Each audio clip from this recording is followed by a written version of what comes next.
Softball, a bit of a surprise here today at Bedrosian Stadium. A contest set for yesterday in Milwaukee being played here today. It is the Spartans of Aurora University hosting and playing as the visiting team against the Inferno of Alverno College. Sean Fry here with you. Happy Monday.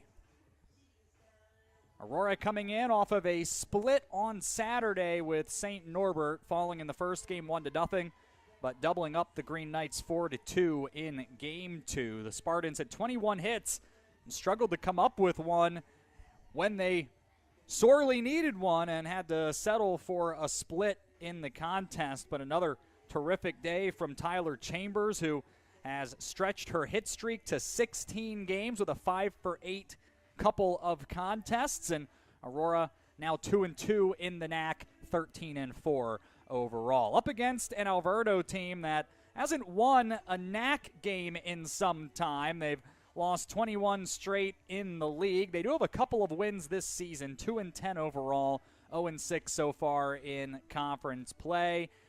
Got plenty from last year's team back and have hit the ball pretty well at the top of the lineup, but have struggled to keep other teams from doing the same.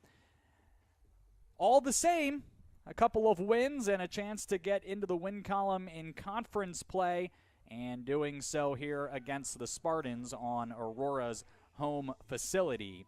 And so we'll eventually have the lights on here. We briefly had to turn them on earlier today, of course, due to the solar eclipse. And well, once the sun goes down, it's going to stay down for a little while, but that will be coming up probably at some point during the second game. So some softball under the lights is on the agenda for today. Lineup cards about to be exchanged at home plate, so let's take a moment to go through those lineups. First, for the visiting team on the scoreboard, the Spartans of Aurora University. This is going to be strange for me too, folks. This really only ever happens, and I'm here for at least, during the conference softball tournament when occasionally they are the road team. But they will bat first today. Mike McKenzie at the helm of the Spartans, leading off, playing shortstop Faith Biggs. Catcher Tyler Chambers bats second, and the left fielder Alex Thiel is in the 3 spot, with Kiana King, the cleanup batter, playing second base today. The designated player, Shelby Lynn, will hit 5th. Casey Brennan bats 6th. She'll play center field. Jordan Seifried is at third base, batting 7th. Allison Hagel is in the 8th spot, playing first base. The right fielder, Aubrey Ortiz, rounds out the order for the Spartans. Biggs, Chambers, Thiel, King, Lynn, Brennan, Seifried, Hagel, and Ortiz. Starting lineup for Aurora today. For Alverno, it's year 3 for head coach Sean Jarmus. This is his lineup for game 1 of the twin build today. Leading off, the shortstop, Laura Heim, followed by the right fielder, Samantha Schrader. It's a couple of freshmen at the top of the order, followed by the sophomore, Giselle Moreno. She is playing second base and batting third. Samantha Vinti is the catcher and batting 4th today. 5, 6, 7, the left fielder, Lexi Hess. Designated player, Andrea Ramirez, and the first baseman, Dominic Tatro, followed by the third baseman, J.C. Reyes, batting 8th. The center fielder, Haley Eschbach, rounding out the order for the Inferno. Heim, Schrader, Moreno, Vinti, Hess, Ramirez, Tatro, Reyes, and Eschbach, the lineup for Alverno in game 1. Doing the pitching for the hosts on the scoreboard, but the visitors today is the freshman from Corona, California, Jocelyn Janeway. It'll be her 4th start coming up. She's 0-3 and has allowed 25 earned in 16 1/3 innings with 8 strikeouts. So she will get the start here against the Spartans and will do battle with Riley Campbell, the junior from Rio Rancho, New Mexico, coming off of a tough luck loss in game 1 on Saturday. 7 innings, 2 earned, struck out 5 against the Green Knights, but took the loss all the same. On the year, a 2.64 ERA in 47 2/3 innings with 20 strikeouts. She is 5-2 in 8 starts and appearances, and will be making her 9th start here in just a matter of moments. Those are your lineups. The bat checks are ongoing. Then we'll exchange the lineup cards and get going here in game one of our twin bill. It's game number 18 of the season for the Spartans, and it's next here at athletics.aurora.edu.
And with that, it's time for softball. Aurora the visitor today on their home field. Contest postponed from a day ago and moved here after the rains came and went in the Milwaukee area.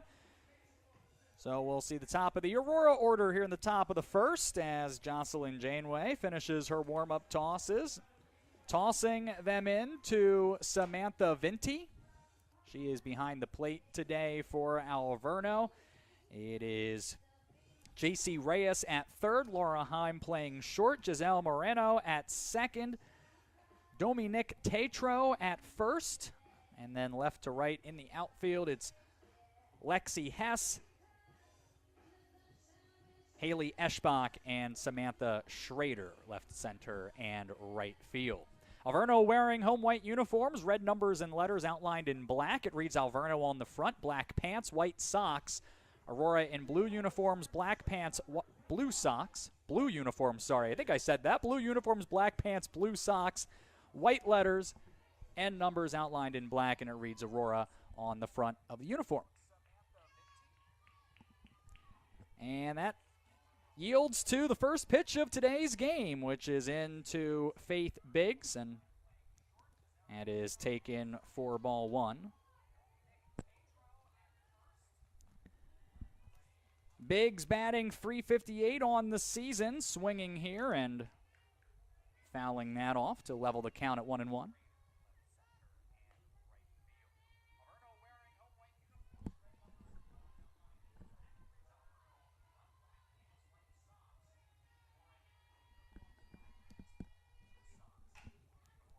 1-1, ripped foul down the third base line, and that'll run the count to a ball and 2 strikes.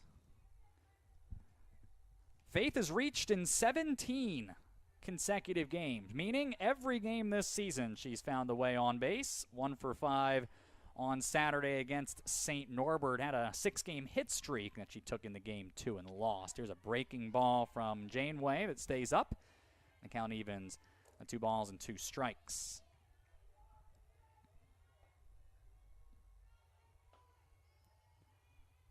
Biggs trying to battle here on 2-2. A check swing up the middle to second. Moreno has that and plenty of time to throw out Biggs for out number 1. 70 degrees here at first pitch. Sunny. You won't find a cloud anywhere, which was good news during the eclipse earlier today. Wind is blowing out 10 to 15 miles per hour. See if that is a factor. First pitch to Tyler Chambers, taken for ball 1. And what a season Tyler is having so far. She'll take ball 2 here. Conference leading .518 batting average. It's driven in 17. That is also in the top 5 in the conference. She's in the top 20 in the country in batting average, and a drive here in the right center field. Make it 17 straight games with a base hit. Tyler wants 3, and she is in safe with a slide for a 1-out triple here in the first inning. Second triple of the season for Tyler. And Aurora with the table set here in the top of the first. Which will bring up Alex Thiel. Normal infield alignment here. Alverno will trade a run for an out. Thiel takes ball 1 down and in. 2 for 4 in the nightcap on Saturday after an 0 for 3 start, which brings a .288 average into the contest. A 1-0 to Thiel, chopped to short. Good pick by Heim, who holds Chambers at third and throws out Thiel for the second out.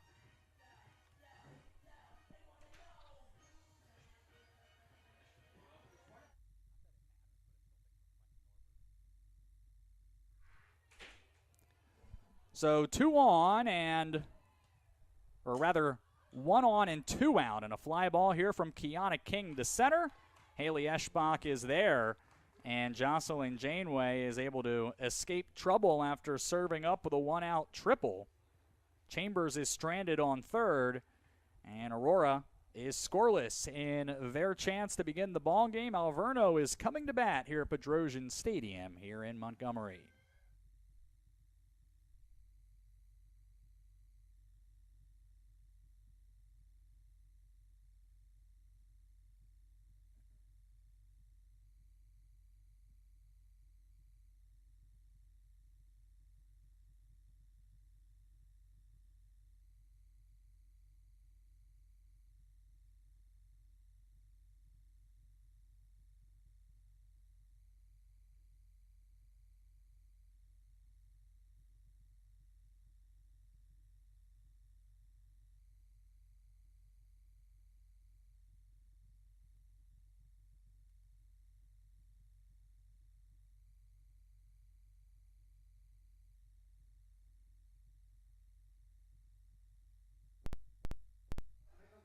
Riley Campbell with her warm-up tosses in action. She'll have Jordan Seifried, Faith Biggs, Kiana King, and Allison Hagel left to right behind her in the infield. Tyler Chambers behind the plate. Alex Steele in left field, Casey Brennan in center, and Aubrey Ortiz playing right today. It's 200 to the foul poles here at Bedrosian Stadium, 220 to center. And Alverno will get the bats out for the first time in this one with Laura Heim leading it off for Alverno. A couple of freshmen at the top of the order. There's 3 lefties in the order for Alverno today, same as with Aurora. Heim batting .243. 2 for 4, second game on Saturday against Lakeland. Home plate umpire, Margaret Burrell.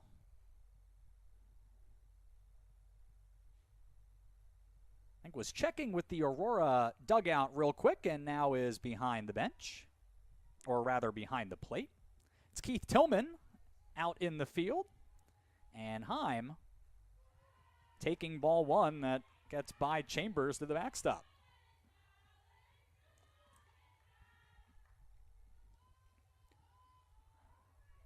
I'm the alum of Howards Grove High School in Wisconsin. Batting here from the right side, has driven in 3, has 1 extra base hit so far in her career. Hard grounder right at the first baseman Hagel, who fields that cleanly and steps on the bag for out number 1. So here is Samantha Schrader, Plainfield East High School alum.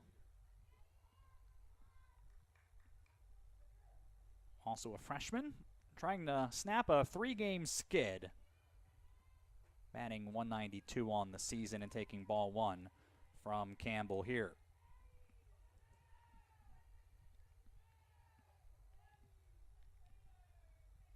So Campbell steps behind the rubber, gets a bit of dust on the right hand, and now is back on it and throws this one into the dirt, and that skips off of the shin guard of Chambers and away. So 2-0.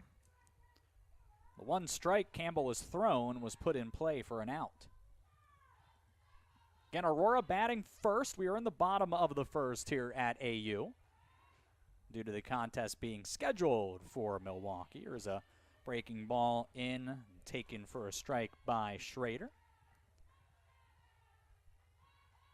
Alverno trying to snap a 16-game skid against Aurora. I'm going to go back to 2015 the last time the Inferno knocked off the Spartans. 2-2 the count after Schrader takes a strike. Corners drawn in. For that matter, the infield as well, as you might expect against a lefty. Here is the 2-2 pitch. That's fouled off.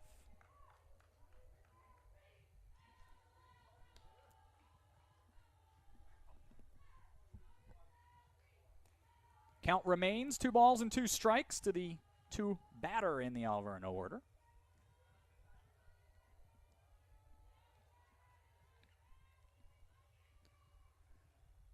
Here is the 2-2. Slapped at, and Schrader had to be very careful not to run into the ball and was able to avoid it, and then it rolled foul. So we remain at a 2-2 count. Alverno batting .286 as a team, which is still in the bottom 3 in the league, but certainly not terrible either. Averaging a little more than 3 runs per game, coming up with timely hits has been the trouble for Alverno at times. We'll have a full count here as Campbell misses low and away.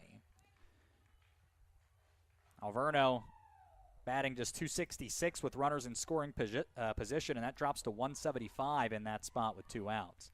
Payoff pitch and a foul tip here to continue the plate appearance. We'll see a 9th pitch coming up here, and that may have got in the hand of Chambers, who takes a moment to collect herself as Margaret Burrow comes out and has a word. Another example of the camaraderie between the umpire and the catcher. You have to be one or the other, really, to understand what you have to deal with as far as foul tips and just generally being in the line of fire back there. Good at-bat for Schrader. Works the walk here on 9 pitches. That'll be 1 on for Giselle Moreno. And Moreno was good last year with 6 homers and a .355 average as a freshman, and has improved on that. A .432 mark coming in. 5 doubles, 6 driven in. She'll take ball 1 from Campbell. No doubt about it, Moreno is to be feared in the Alverno order. Campbell trying to find the strike zone here. Here's the 1-0 to Moreno. That's off the handle out to second. King goes to second for 1, and Biggs turns the double play to end the inning. The 4-6-3 double play will send both teams back to the dugout, with Aurora having faced the minimum. 1 out walk erased, and we're scoreless through an inning. Aurora and Alverno here at Bedrosian Stadium.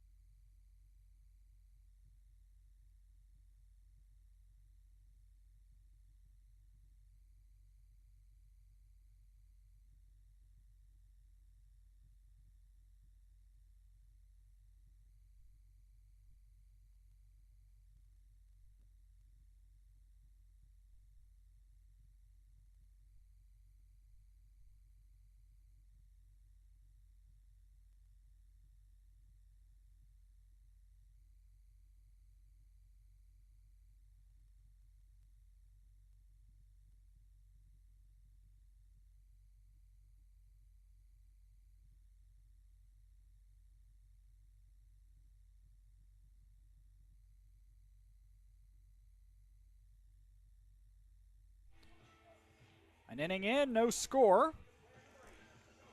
Aurora the visitors in our contests here today.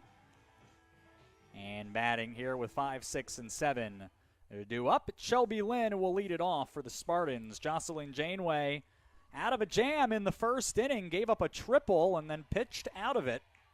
Starts off Shelby Lynn with strike 1. Lynn, 2 for 3 day with an RBI against St. Norbert in the opener on Saturday. Brings a .360 average in, hits this to third. Reyes did a nice job getting the glove down and throws out Lynn for out number 1. And a few nice defensive plays by Alverno. That has not always been the norm. They have a .944 fielding percentage, which is 9th of 13 in the league. They have 18 errors in 12 games. Now, Casey Brennan tries to put down a bunt and put pressure on that defense, but could not get it down in play. And it's 0-1 after the foul ball. Brennan, the 5th-year senior, brings in a .311 batting average and is in the top 10 in the league with 15 runs scored. Second best behind Tyler Chambers. Stand corrected, behind Faith Biggs, who is the conference leader in that category. Ball 1 taken here. The count level with 1 out and nobody on here in the top of the second. Janeway deals and misses high. And it's 2-1.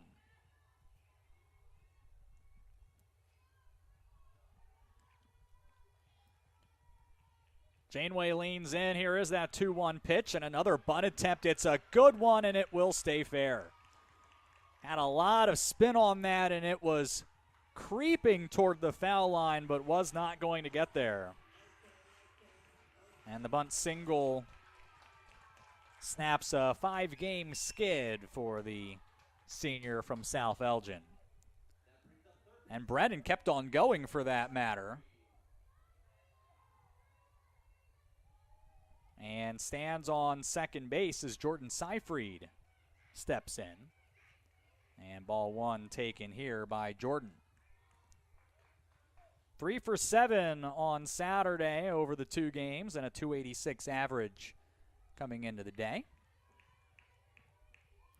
And batting here with runner in scoring position and a fly ball here deep to center. This one's carrying, it's off the fence. It looked like Eschbach gave up on it a bit.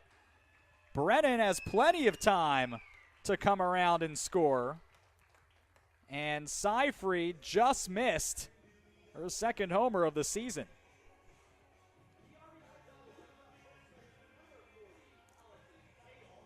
One nothing Aurora.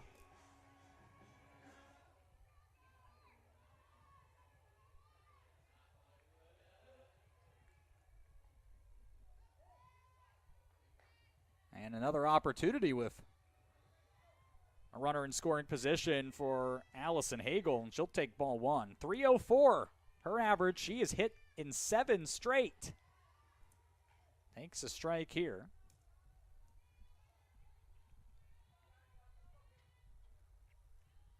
Six of the 7 have been single hit games, but they have extended the streak all the same. She'll take ball 2, low and away.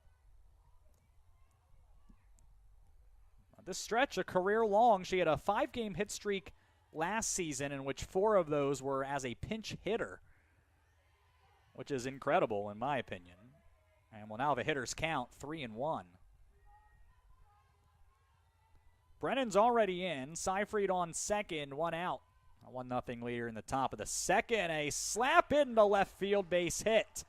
Seyfried will hold up as the throw comes in and make it 8 straight for Hagel, who has put runners on the corners now for Aubrey Ortiz in the 9th spot in the Aurora order.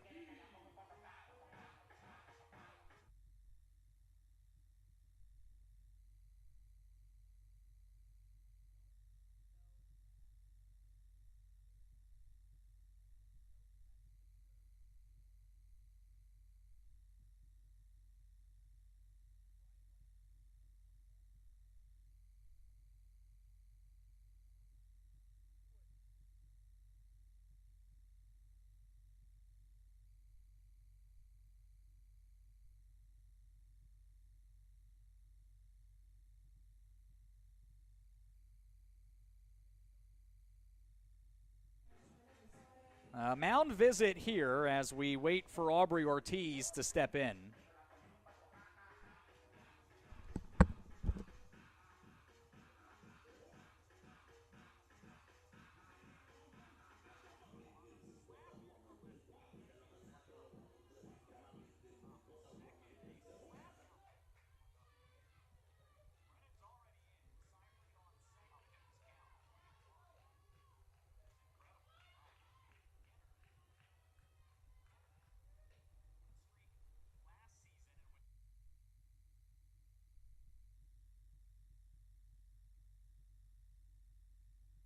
Ball one taken by Ortiz, and the first 2 are going to be wide here to Ortiz. Now, the infield, as you might imagine, is drawn in expecting Ortiz to potentially lay one down, and you certainly don't want to fill that extra base, but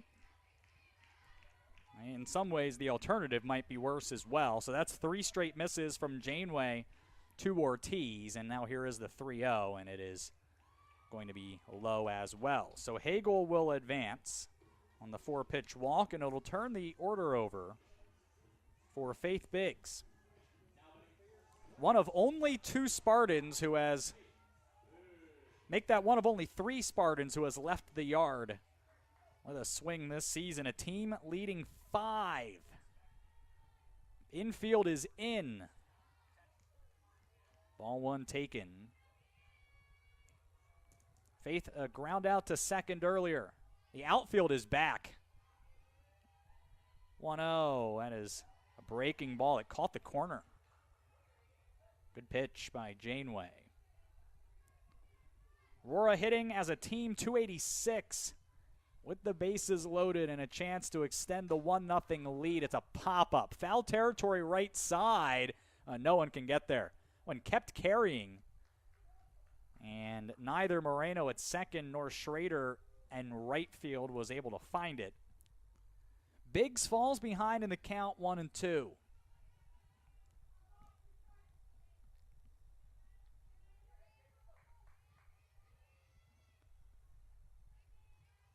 Janeway winds and deals and skips this one in to Vinti behind the plate to even the count. 1-0 Aurora. 4 straight Spartans have reached. 1 is already in. There's the 2-2 to Faith, and it is swung on. It went back to the plate. Went off the backstop and back to the plate. And a good read by Seyfried to come in and score on the wild pitch. So Biggs strikes out. Hagel and Ortiz advance 60 feet, as does Seyfried on her way in the score. Second out is recorded. And now a couple in scoring position for Tyler. One went off of much closer than that. Well, it's 1-1. And taken for ball 2. 4-0 Aurora.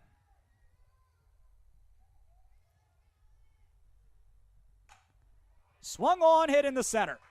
Chambers scores. It's 5-0. Thiel, a huge turnaround first. And will trot back in to first base with the RBI single. So all 9 will come to the plate for Aurora.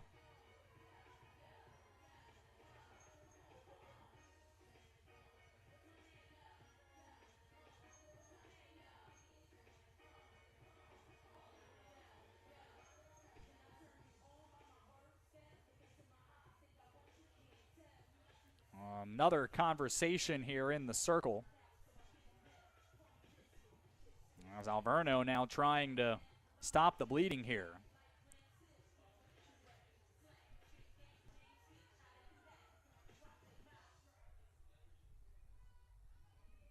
A 5-run inning, and Kiana King digs in. Runner goes. Pitch was in the dirt, and Thiel is in safe with the stolen base.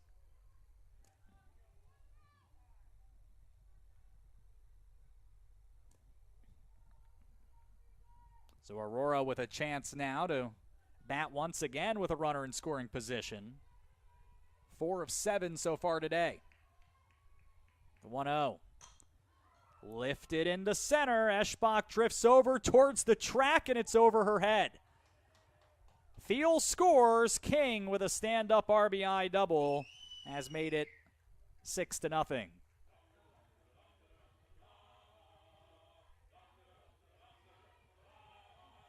And there are not a lot of bats being missed at this point in time as the 10th Spartan batter of the inning steps in.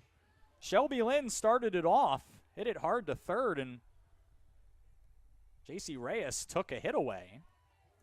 Strike 1 taken here.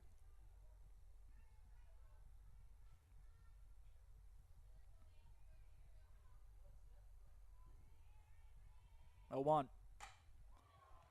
And that is belted in the left center field. It one hops into the fence.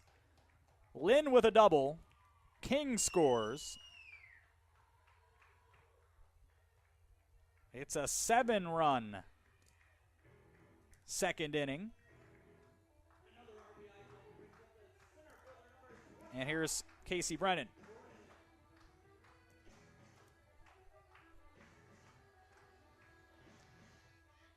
looks like we'll have a pinch runner as Lynn is going to come out here. And that is Riley Johnson coming in to run.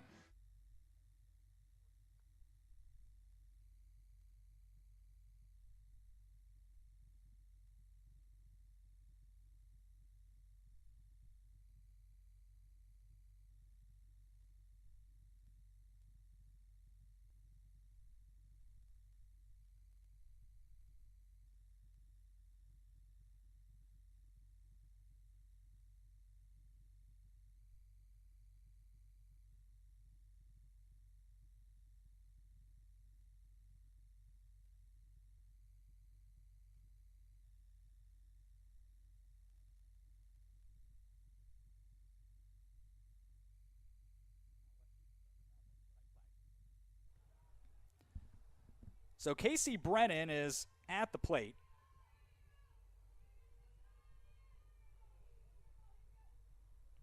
Takes ball 1. Now ball 2 as well. 7 runs are in.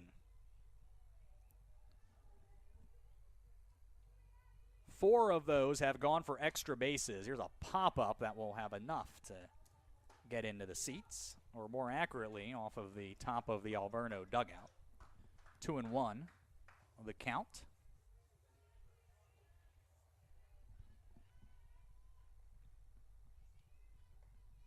If you missed it, we had a moment where we lost the stream for a second, but Tyler Chambers hit her second triple in as many innings and drove in a couple of runs.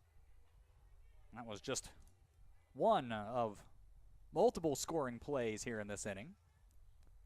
Count is 3-1 to Brennan. First base is open after Lynn's double off the wall. And it's ball 4. Well, we'll see a dozen at the dish here in the second inning. Jordan Seyfried, an RBI double earlier this inning.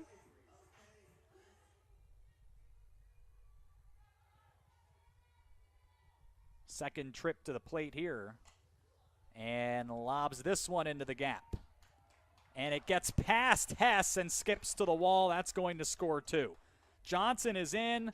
Brennan follows. Seyfried is on second. That's going to be a single and an error.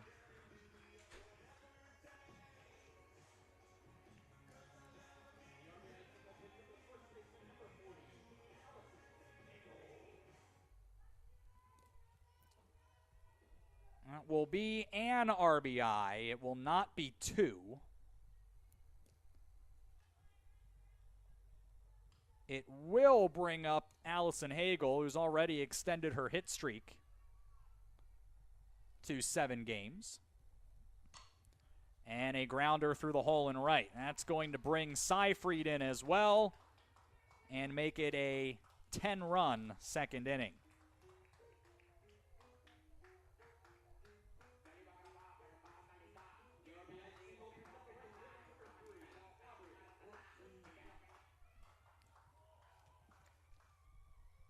Maggie Wilmot is in the Alverno bullpen as Aubrey Ortiz fouls off the first pitch from Janeway.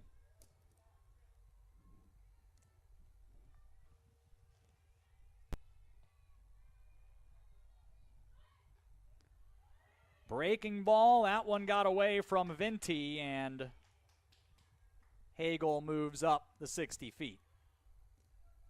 It's 1-1.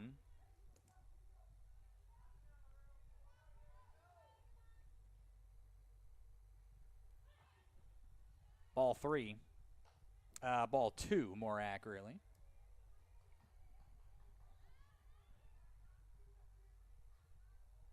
Alverno just trying to get one more out here. Bouncer up the middle and through. Hagel scores. The throw clears the infield, and Ortiz will take the second base.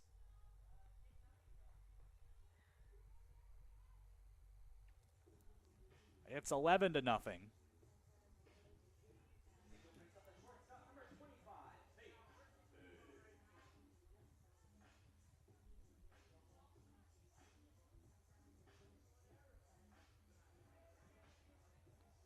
And Faith Biggs is back up as the 15th batter of the inning.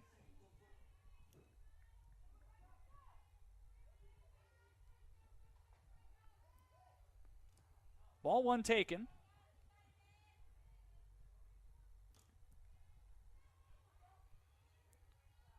Biggs 0 for 2.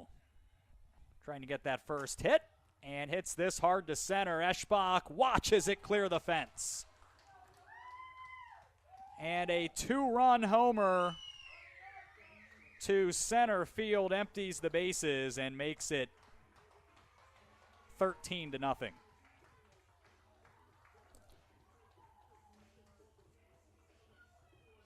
All 9 starters have a base hit for the Spartans in this one. That is 10 straight batters for Aurora that have reached.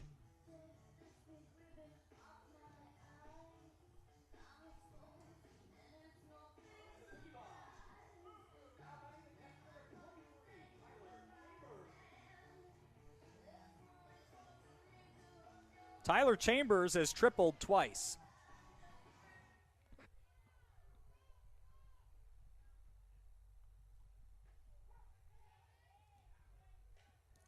Strike one.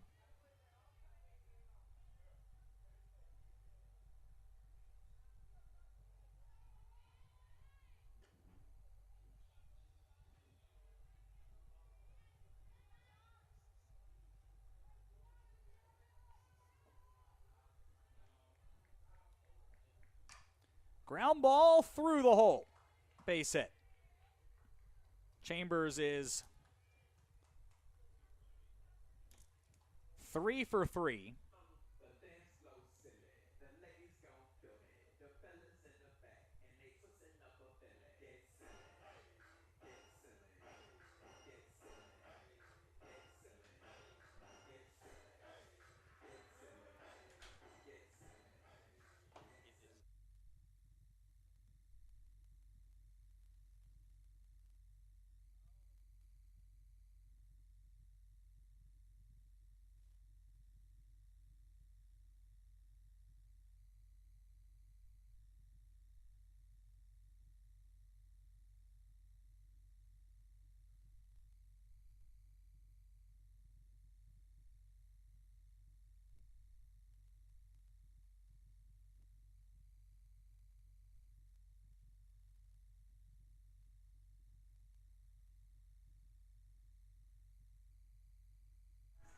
The pitching change here. Getting a quick scoring update. We have a stolen base that was awarded earlier, and it was Casey Brennan. That was a long time ago in this inning. It's Maggie Wilmot who's coming in the pitch here as the day's over for Jocelyn Janeway. And we'll be back with more of the second inning after the pitching change.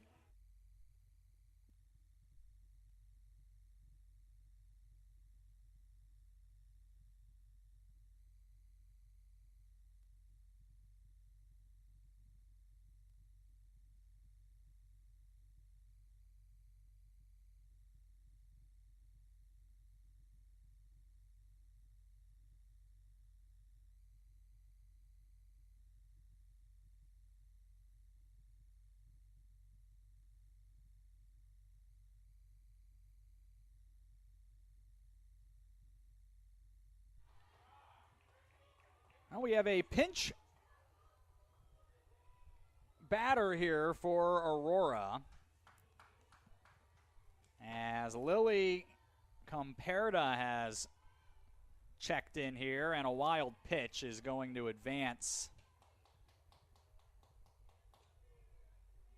Tyler Chambers.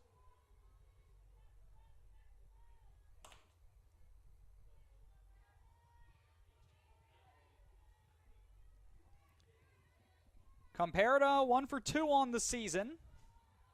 Freshman from Westchester, Illinois.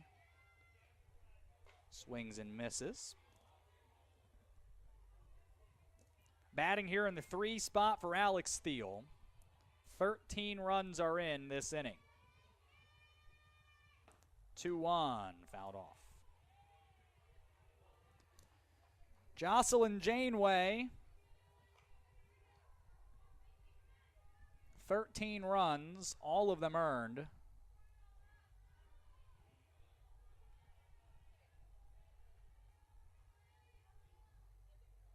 And a potential 14th still out there is the 2-2, and it's popped up. And no one gets there. And Chambers comes around the score.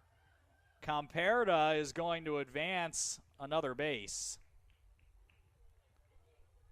That will close the line on Janeway.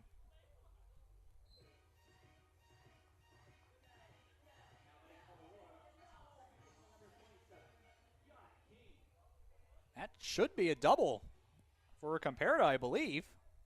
Be a single and advance on a throw, and then Kiana King deep to left and gone.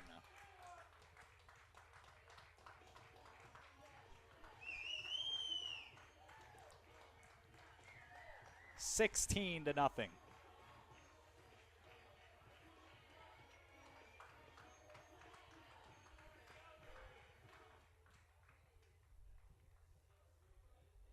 All here in this second inning.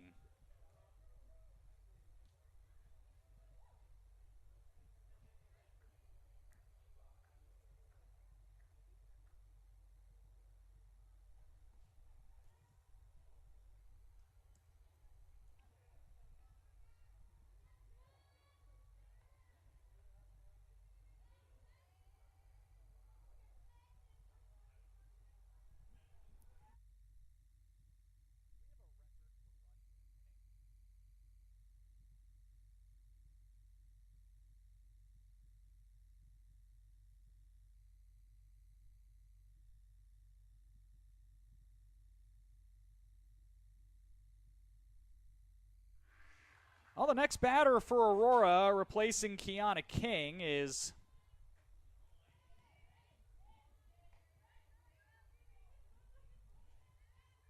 looks like Stephanie DeBice.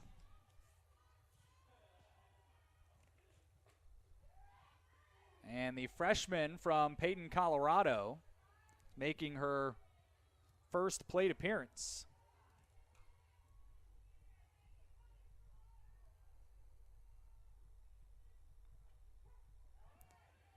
So after a couple of misses from Wilmot, strike one is in.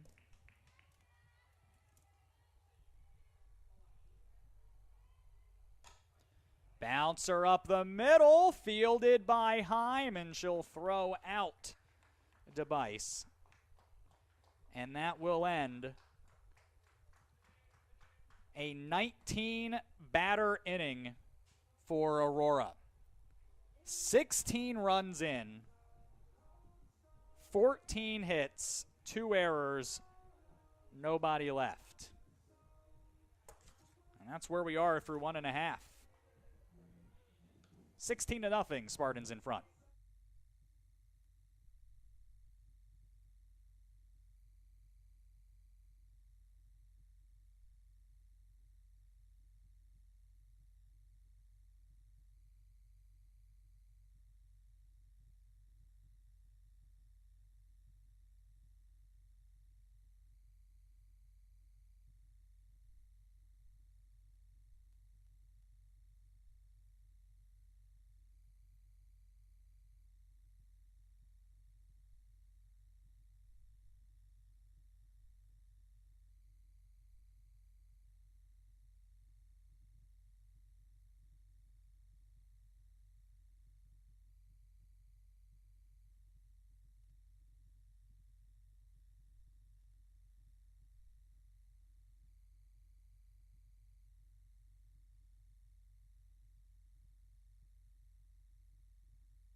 Few defensive changes here as we get ready to begin the bottom of the second, which we'll tell you about here as first pitch from Riley Campbell to Samantha Vinti.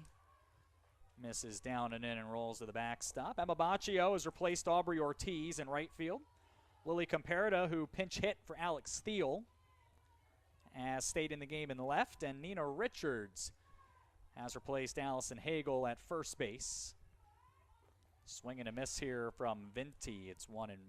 Vinti batting .303 on the season for Alverno. Junior from Eugene, Oregon, started the year on a 5-game hit streak and will reach safely here with a clean single through the left side. 19 batters, 16 runs all earned on 14 hits in that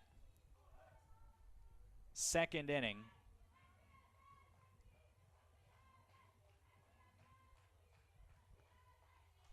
First pitch to Lexi Hess, misses down and away. The lefty batting .412 on the year.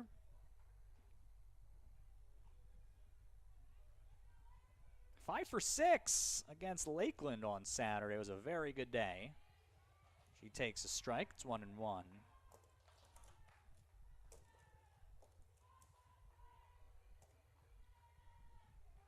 Batting here with one on, nobody out in the bottom of the second. Campbell loses one here. It's 2-1.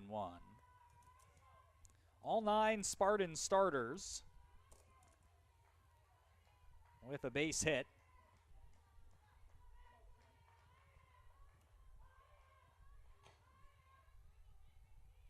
Also, Lily Comparada, who's still in the game. There's a foul ball.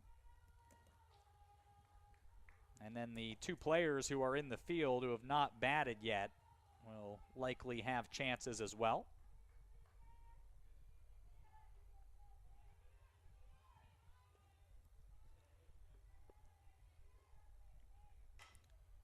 Foul ball on 2-2.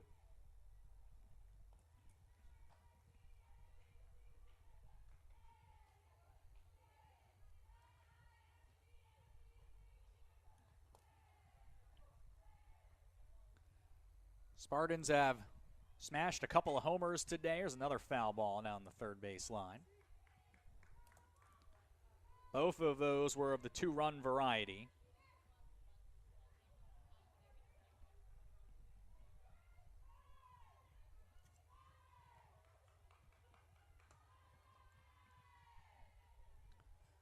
Two to Hess. A fly ball to left. Comparada is there and makes the catch for the first out. Vinti back to first base. I'll bring Andrea Ramirez to the plate for Alverno.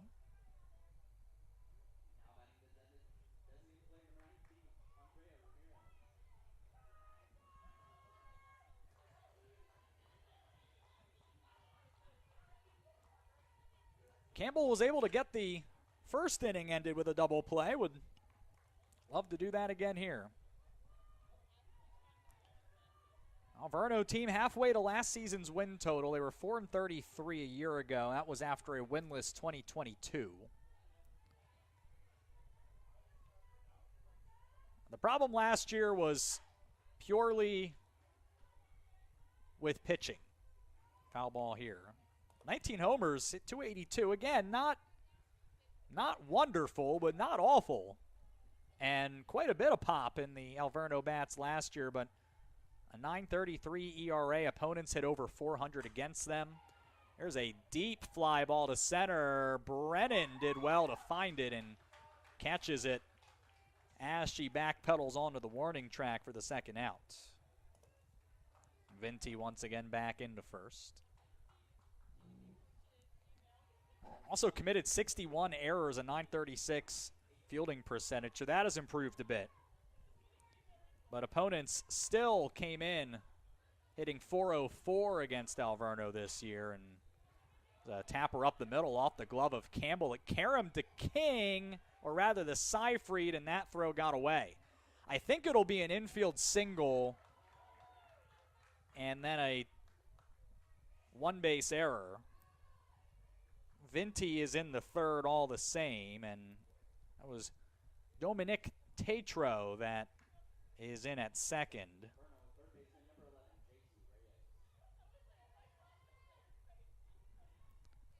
So it is indeed an infield single, and then the error. And has given Alverno an opportunity with a couple of runners in scoring position for the first time today as J.C. Reyes takes ball one.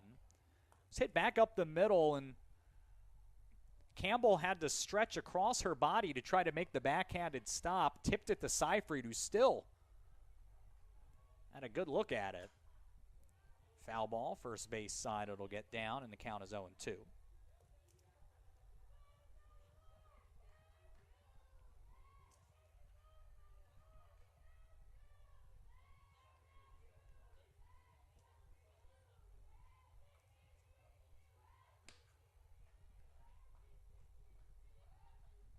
Oh, and 2. That one missed.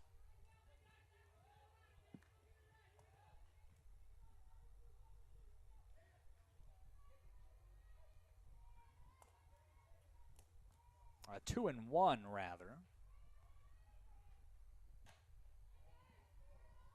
2-2. Fouled off. Reyes.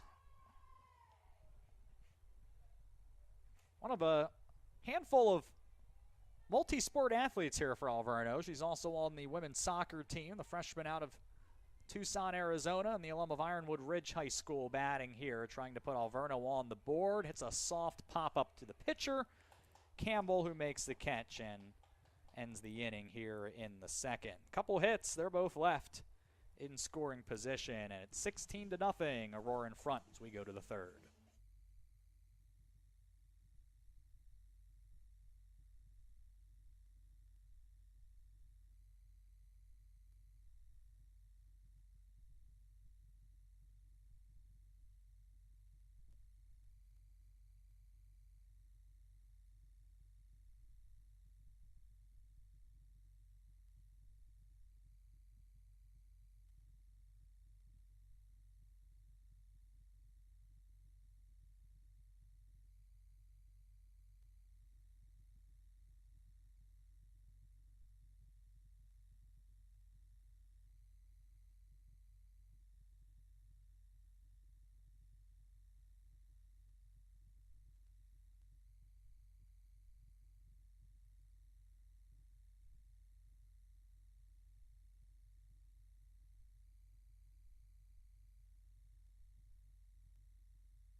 Top three, Aurora the visiting team in both of our games today. Again, this was planned to be in Milwaukee yesterday. Blue at home. Well, a blue uniform top, I guess, is more accurate. They're always wearing some amount of blue. And they were both in the... Scored both times. She'll lead off the third against Maggie Wilmot.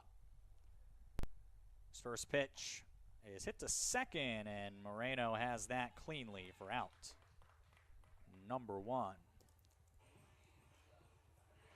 19 to the plate last inning in a 16-run inning. The only spots in the order that did not score were the ones that made the outs.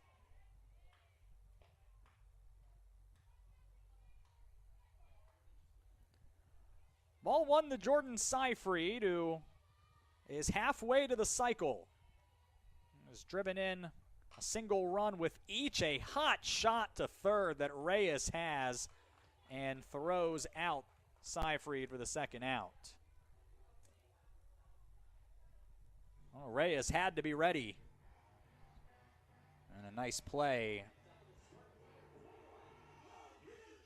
as the first two are erased for Nina Richards, who steps in.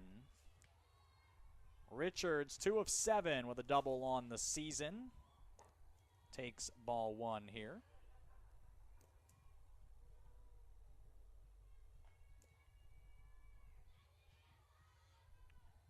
Here's the 1-0.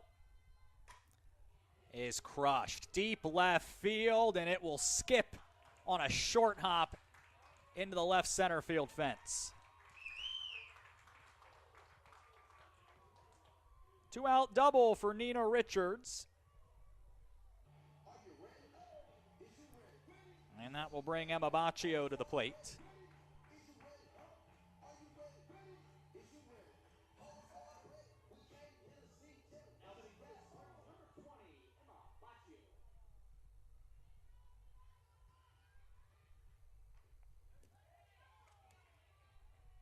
First pitch swinging, that one's tipped foul.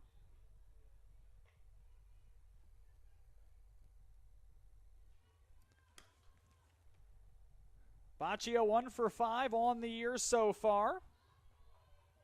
Here in the 9 spot in the Aurora order. 16-0 here in the top of the third. Lifted in the center, base hit. And Richards will stop at third. Be runners on the corners. Aurora an incredible 11 of 14 with runners in scoring position in this one as the lineup turns over for the shortstop Faith Biggs. 2-run home run last time up, her 6th of the season. Hit that one to nearly dead center field. A few feet to the left of the 220 mark, takes a breaking ball down and away.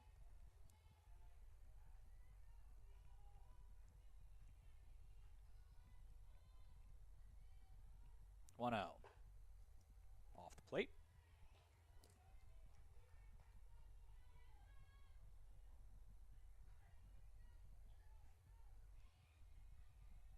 Haven't seen Tyler Chambers pop out into the on-deck circle, so it may not be her in the next spot in the Aurora order. Foul ball here, it's 2-1 to Biggs. It's been rough away from home for Alverno. They've lost 45 straight on the road, in addition to that 21-game skid in conference play, which appears is going to get a bit longer. Here is a breaking ball, it misses.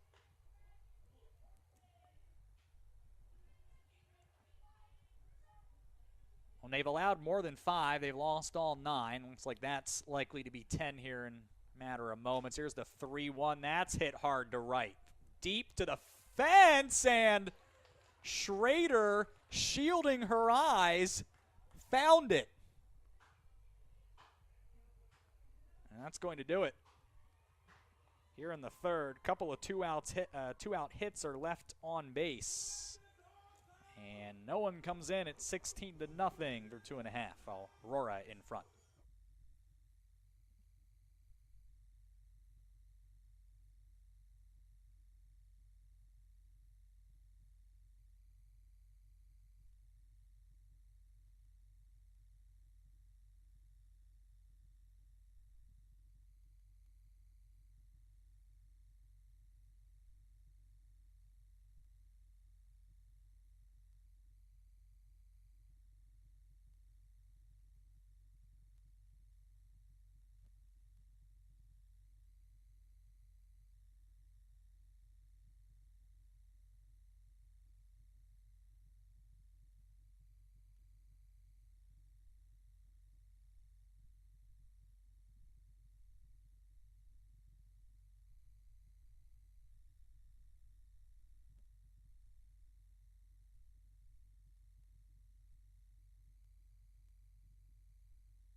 Defensive changes for Aurora. Madison Long is into the game at second base, replacing Kiana King, and it's Megan Murphy, freshman from San Rafael, California, who we last saw against Wheaton, getting the final 2 outs of that contest and then getting her first career win when Jordan Seifried did a walk-off home run. That was her second appearance. She's allowed 2 earned in 4 1/3 innings. She faces Haley Eschbach, the 9 spot of the Alverno order. She takes ball 1, and now Eschbach here batting from the left side. Hits the second offering foul. Riley Campbell to scoreless innings, 2 hits and a walk allowed. She faced 8 batters. And now will yield here. So the infield alignment has changed a bit from where we were at the start of the game. Here's a tapper through the middle and in for a base hit. Lily Comperda in left field. Casey Brennan still in center. Emma Baccio is in right. Jordan Seyfried, Faith Biggs still on the left side of the infield. The right side has changed with Lung at second and Nina Richards at first. Tyler Chambers still behind the plate. First time through the order complete for Alverno here in the bottom of the 3rd inning. First pitch for Laura Heim is fouled off. It's 16-0. It is appearing that this one will only be going 5. But still a long way to go. Here's a wild pitch. It's going to advance Eschbach 60 feet.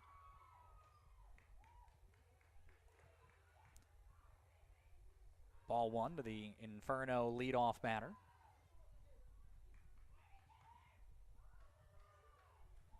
Aurora 16 runs on 17 hits. Alverno 3 hits and no runs. Both teams with at least 1 error. The Spartans have 1. Alverno has a couple. Here's a heater outside. It's 2-1.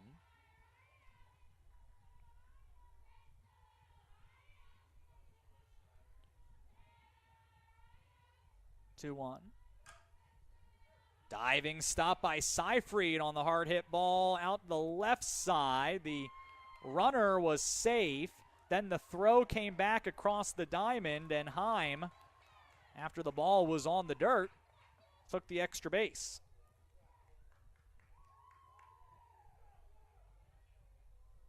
Infield single for Heim.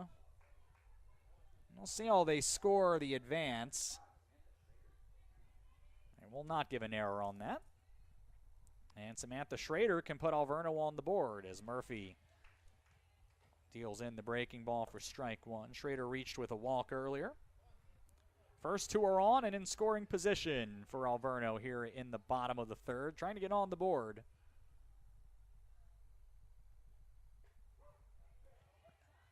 Strike into the knees, it's 0-2. I had mentioned that Alverno showing signs of improvement.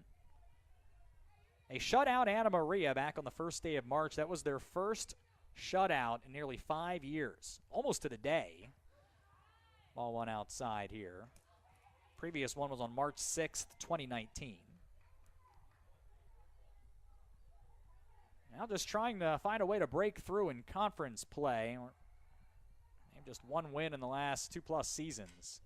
Bouncer to second. Lung will take the out at first and allow a run to come in. That's Eschbach scoring. And the 4-3 putout scores the run, and Heim advances to 3rd.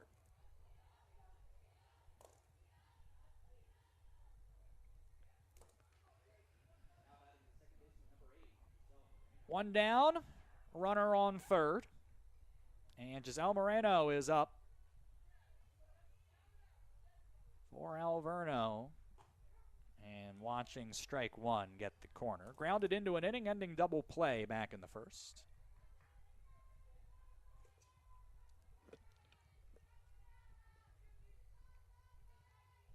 Oh, 1.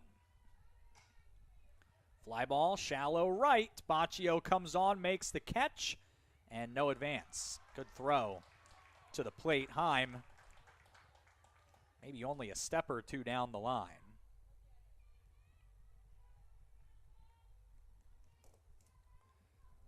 And now Murphy can try to get out of any further trouble as Jalen Ramsey will bat here in the 4th spot in place of Samantha Vinti. A freshman from Mesa, Arizona. A cut on and a miss. Ramsey's driven in a couple this season, batting .227. And here in a pinch hit spot. 0-1. Fly ball to left. Comperda finds it and makes the catch to end the inning. A run in on 2 hits, 1 left. To the 4th we go. Aurora leads Alverno 16-1.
Emily Anguiano has come into the game to play right field for Alverno, replacing Samantha Schrader, and it's Kayla Corey, sophomore from Los Angeles, pinch hitting for Tyler Chambers.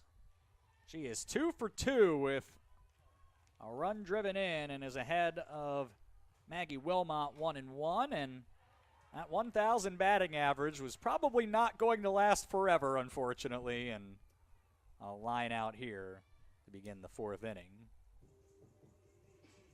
Hauled in by Reyes over at third, who has played well out there today. So here is Lily Comperta. Line drive up the middle, base hit. She is 2 for 2.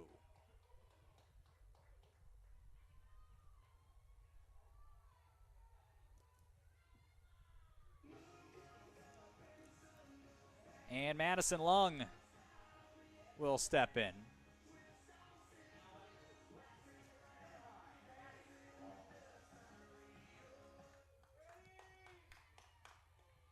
So Lung 0 for 1 on the year.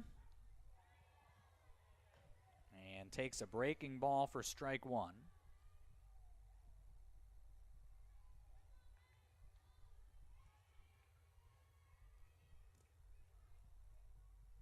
One on, one out, top 4, 16-1 Aurora. Pitch misses high. Looking like around a 7 o'clock start for game 2 today. Long looking for that first hit of the season. A pop up over the middle, and the shortstop Heim is there in front of the bag at second for out number 2.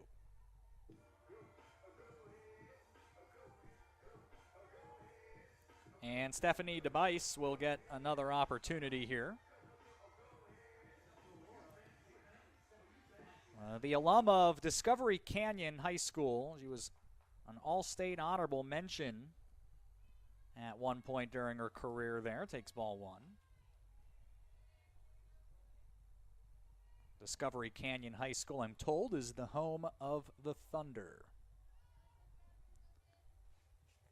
Looking for that first career hit. Takes a strike. It's 1-1.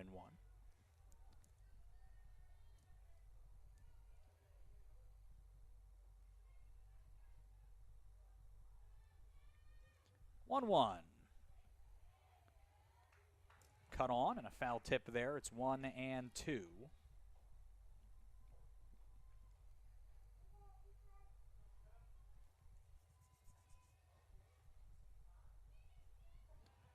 DeBice here needing to protect. A ball and 2 strikes up the middle, and Wilmot has it. Good field, good throw. That'll do it for Aurora here in the fourth. Hit left stranded. Nothing else to the bottom of the fourth. 16-1, Spartans in front.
Kayla Corey remains in the game to catch for Aurora, so it looks like Tyler Chambers will watch the remainder of this one.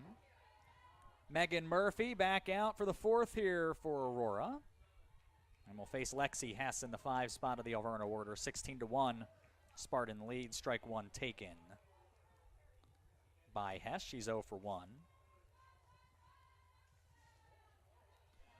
Aurora with 18 hits.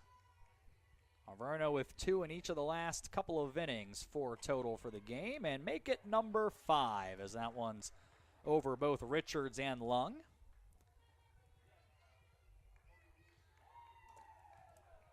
And for the third time in 4 innings, Alverno with the leadoff batter on base for Andrea Ramirez, who was 0 for 1.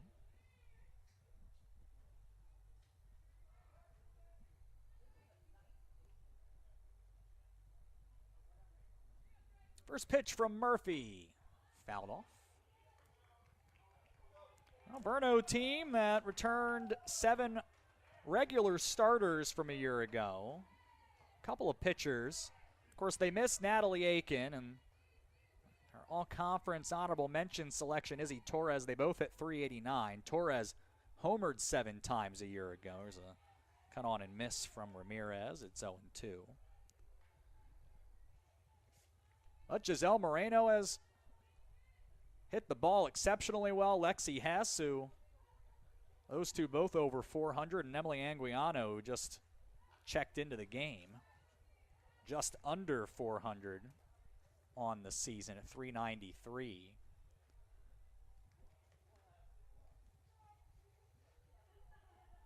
So it's certainly in places a formidable lineup for Alverno.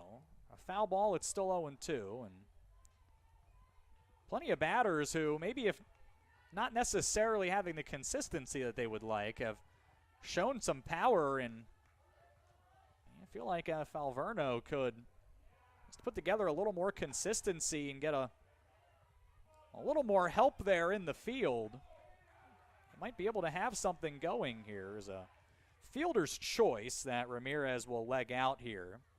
And ground ball over to third. It's going to retire Hess for the first out.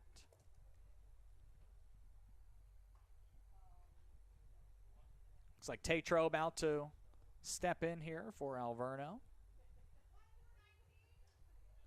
And Ramirez is going to be pinch run for here by Michelle Hess.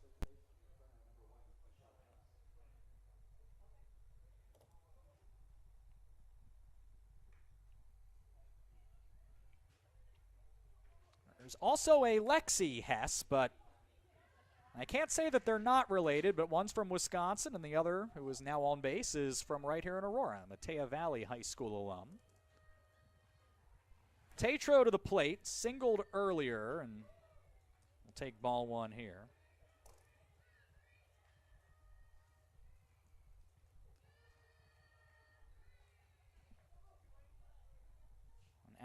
11 minutes of softball here in the bottom of the 4th inning. Foul ball.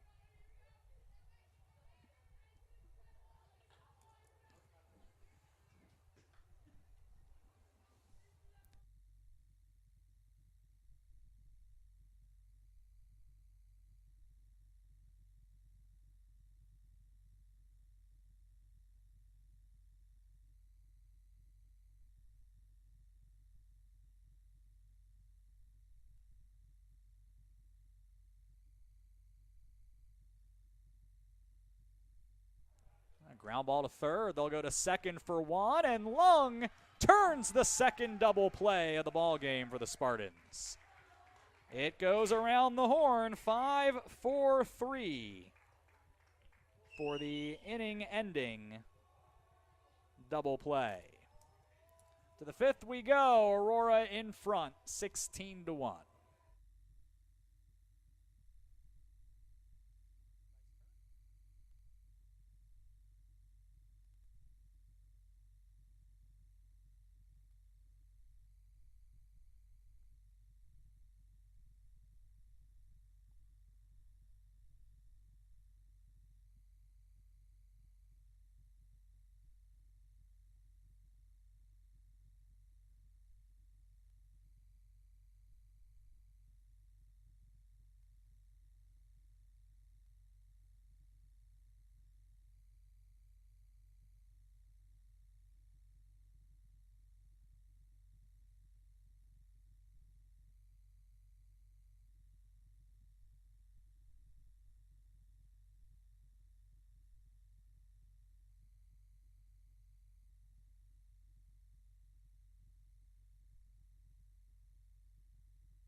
New pitcher, and it is the debut in the circle for the freshman out of Romeoville. And as I mentioned, the Plainfield East High School alum Samantha Schrader. So she is into the circle. The right-hander will face 6, 7, and 8 in the Aurora order, and that means it's going to be Reese Posen entering here as a pinch hitter. And now several defensive changes as well, so this is going to be interesting. The umpire, Margaret Barrow, is going through it here for the folks who are keeping the statistics.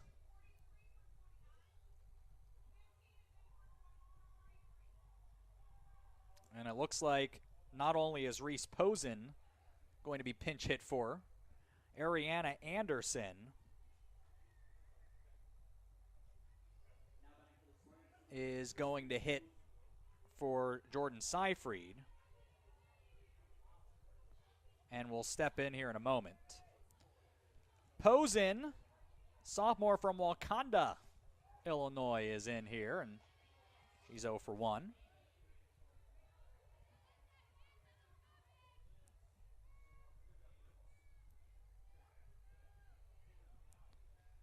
Takes a ball and then takes a second one as well. Just the 3rd career at bat for Posen. Check swing. Foul ball.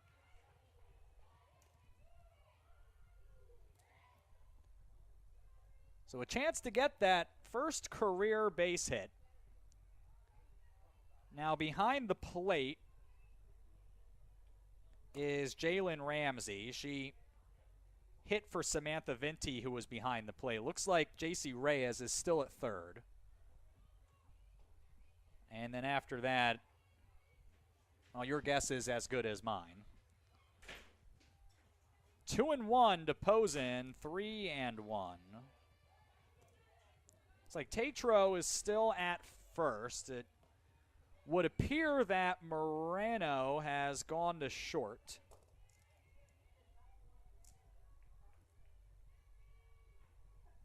Michelle Hess is at second. Here's a ground ball to third, and Reyes is there to throw out Posen for the first out.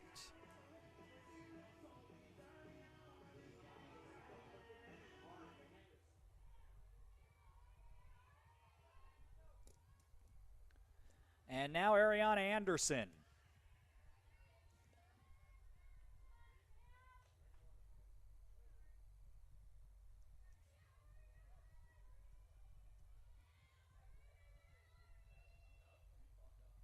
She is 0 for 1.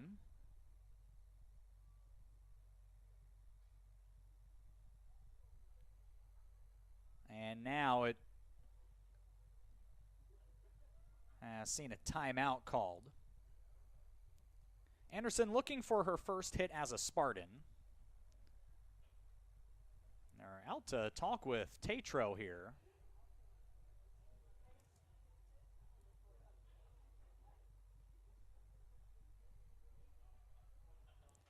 Emily Anguiano still in right field. I believe Eschbach is still in center, and Lexi Hess still in left.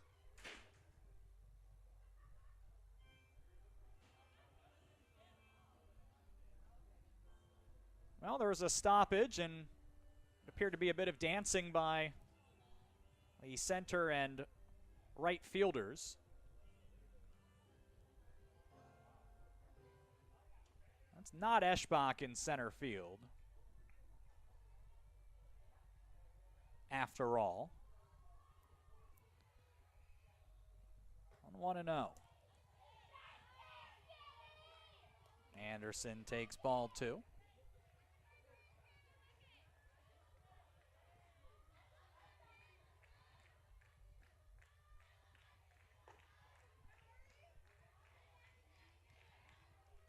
Three and 0. Anderson trying to reach here against Schrader, who will miss with 4 straight.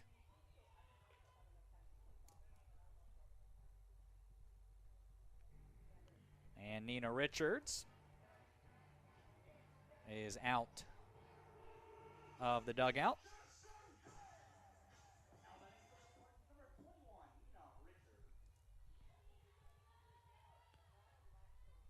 Double last inning, a fly ball here. The center fielder, who I believe is Laura Heim, and it is Laura Heim, makes the catch. 2 down.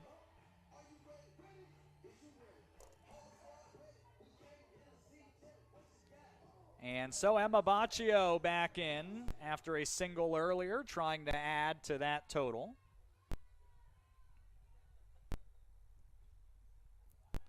And ball 1 and a wild pitch. Will advance Anderson.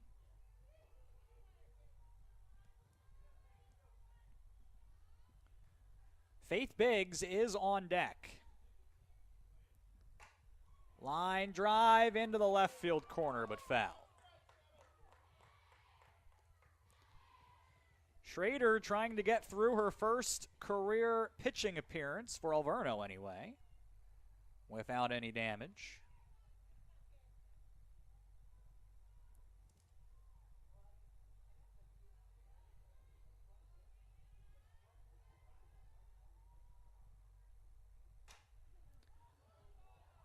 Fly ball center field near the warning track. That is Heim, who makes the catch to end the inning. No runs, 1 left. Last chance time for Alverno. Aurora with all 16 of its runs in the second inning. They lead 16-1. They need 3 outs to close it out.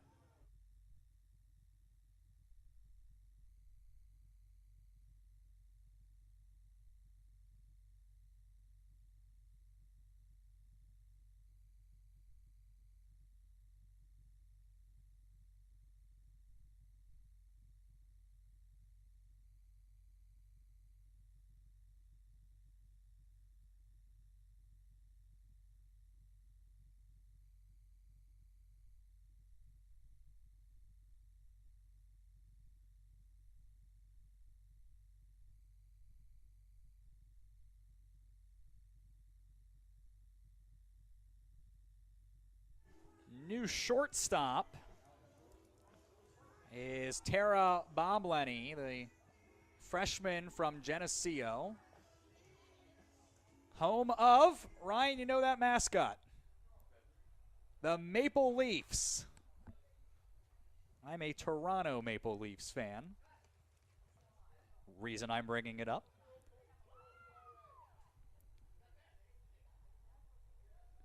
Bomlenny replaces Biggs at shortstop. Anderson remains in the game and replaces Seyfried at third.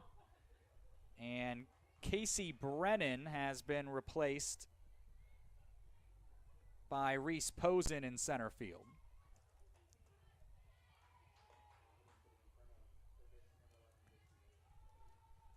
J.C. Reyes to lead off the bottom of the fifth.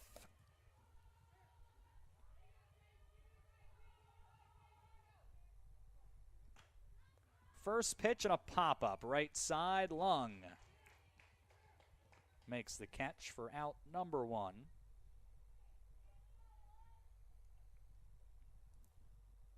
Megan Murphy trying to finish this off.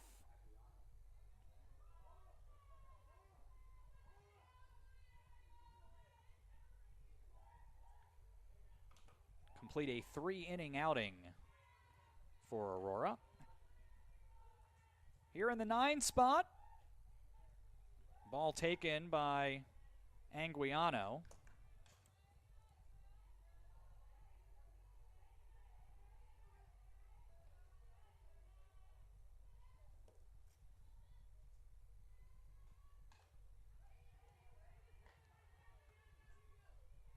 One and one.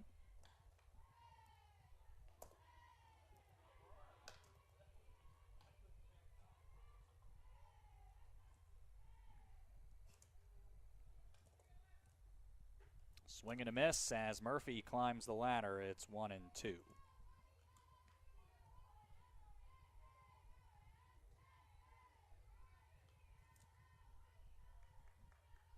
Aurora absolutely punished Alverno in that second inning. Swing and a miss here as Murphy gets the first strikeout of the ball game of an Alverno batter. And we are now away from concluding game one here early.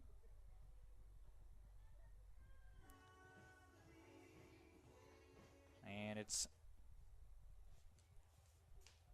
going to be Sabina Yeager, the freshman from Wittenberg, Wisconsin, batting for Laura Heim.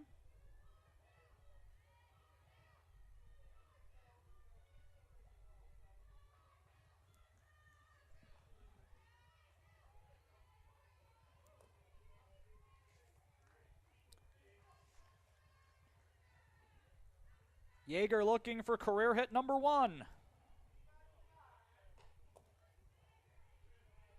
And falls behind 1-0.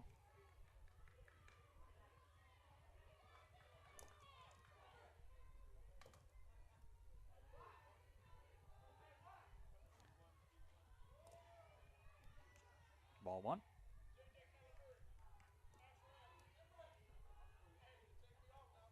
Ball and 2 strikes here to Yeager. Murphy to try to finish it off. Fouled off.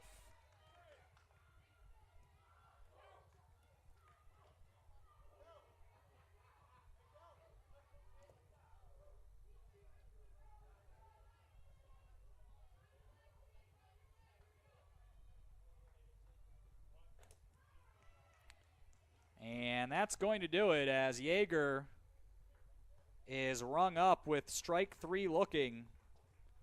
And that is the ball game here in game 1. 16-1 the final. Aurora 18 hits. They leave 5. Alverno a run on 5 hits with 3 left. Spartans 1 error. Alverno with a couple. Riley Campbell gets the win, 6-2 now on the season after pitching 2 shutout innings. Megan Murphy followed with 3 innings of 1-run ball. Jocelyn Janeway takes the loss and falls to 0-4. No save Spartans 14-4 with the win, 3-2 in conference play. Alverno falls to 2-11, 0-7 in the NAC. 1 hour and 25 minutes, the time of Game 1. Game 2 set for a 7 o'clock start. We'll see you then. Or more Aurora University softball against Alverno here at athletics.aurora.edu.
Game 2 coming up here in a matter of moments, Aurora and Alverno.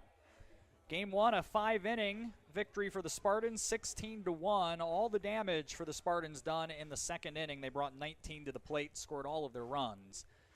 And now we'll look for the sweep today and what would be their 18th straight win over Alverno.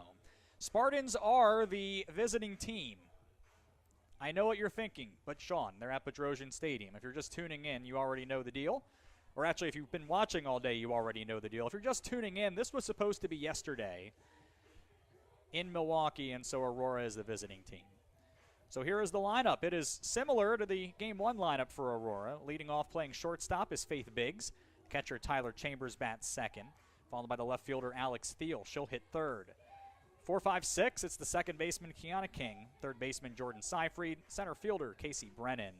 The designated player Emma Liddon bats seventh, followed by the first baseman Allison Hagel in the eighth spot, and the right fielder Aubrey Ortiz batting ninth. Biggs, Chambers, Thiel, King, Seifried, Brennan, Liddon, Hagel, and Ortiz. The lineup for Aurora here in Game 2. As for Alverno, their lineup will be the center fielder Laura Heim leading off, left fielder Lexi Hess batting second, Giselle Moreno, the shortstop, hits third, and the designated player Emily Anguiano is in the cleanup spot. Dominique Tetro is the first baseman batting fifth. Jalen Ramsey does the catching and hits sixth, and JC Reyes is in the seventh spot playing third base. Michelle Hess plays second base and will bat eighth for Alverno. Samantha Schrader rounds out the order. She is in right field. Heim, Hess, Moreno, Anguiano, Tetro, Ramsey, Reyes, Hess, and Schrader the lineup for Alverno here in Game 2. They will send Nevaeh Cruz to the circle, the sophomore from right here in Aurora and the alum of Matea Valley High School. Went 7, allowed 5 earned on Saturday against Lakeland. It's going to be her second start and fifth appearance overall. In 13 1/3 innings, she has pitched to a 2.63 ERA with 7 strikeouts. Her only decision is the loss to Lakeland. Madeline Buskey gets the ball for Aurora, her 10th start, looking for her 8th win against just 1 loss. She has a 2.06 ERA in 54 1/3 innings with 33 strikeouts. Opponents are batting .250 against Buskey. The lineups in the pitching matchup for Game 2. It's coming up between Aurora and Alverno here at Bedrosian Stadium.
Just about set for game 2, Aurora and Alverno. Thanks for being here on this Monday night. Lights are coming on here at Bedrosian Stadium. Sunset about a half hour from now, officially. So we'll have some softball under the lights here. I'm Sean Fry. We'll be back on Wednesday. Looks like the weather's going to cooperate. The Spartans are home to Concordia, Chicago on Wednesday. Another 70-degree day.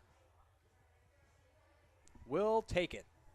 It was rescheduled from a couple of weekends ago, and it was either cold or raining or both. It'll be a much nicer day for the Spartans and the Cougars to play some softball. A few other results are already in. MSOE at Edgewood today. Game 1 went to the Raiders in 6 innings, a 5-run sixth. Broke the game open and went on to end it early. 11-3 was the final in that one.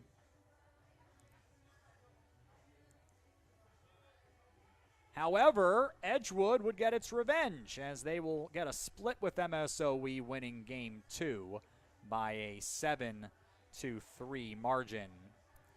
As Olivia Hebert 3 for 4 in game 2 for Edgewood, including a home run that drove in a couple and gave Edgewood a lead in the 5th inning that they would not give back.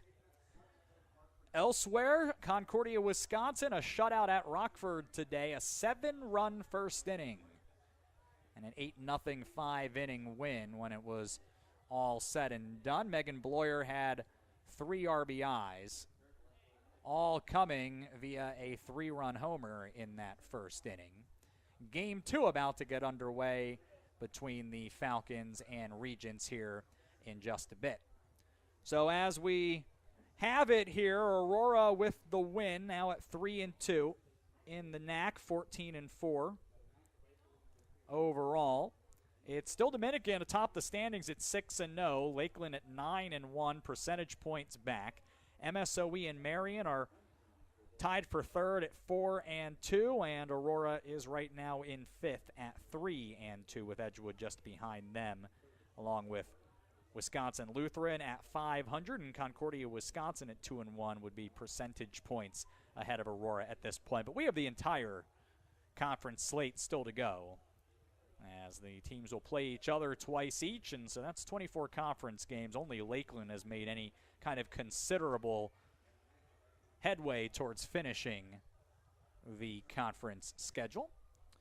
Again, they'll remind you of the lineups here as they're being exchanged. For Aurora, it's Biggs, Chambers, Thiel, King, Seifried, Brennan, Liddon, Hagel, and Ortiz, with Alverno sending out Heim, Lexi Hess, Moreno, Anguiano, Tatro, Ramsey, Reyes, Michelle Hess, and Schrader. Those are the 9 for Alverno in this one.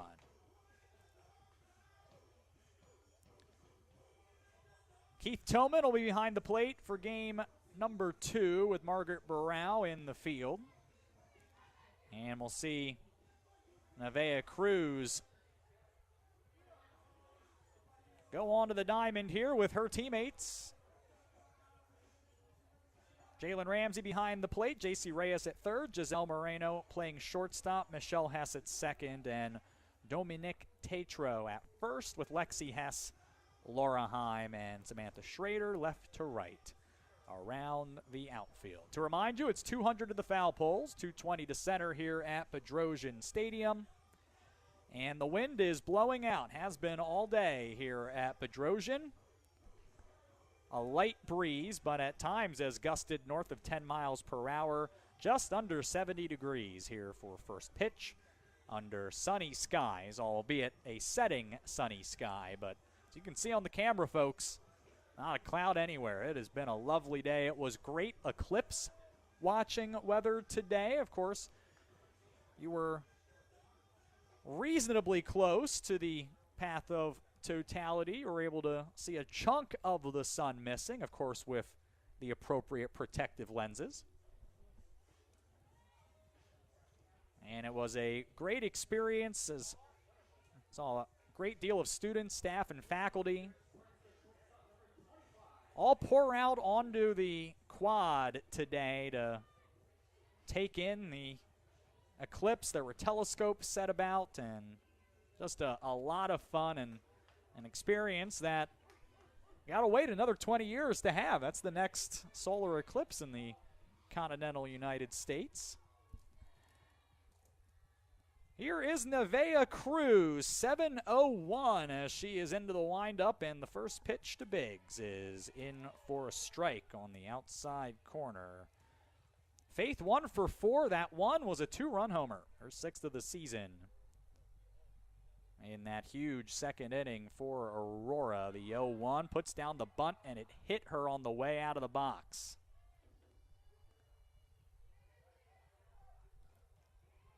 Foul ball.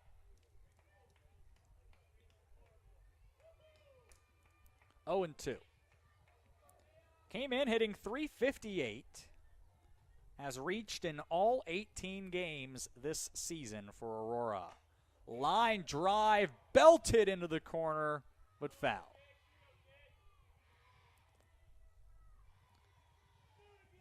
For Nevaeh Cruz, 6 starts, 12 appearances last season. And something of a home game for her, the former Matia Valley Mustang. Maybe only about 20 minutes from campus in the city of Aurora. 0-2 pitch, drifts off the plate for a ball. Not the only Matia Valley alum on the team. Michelle Hess, a year behind her, also in the starting lineup today. It's the 1-2. It's fouled directly over me.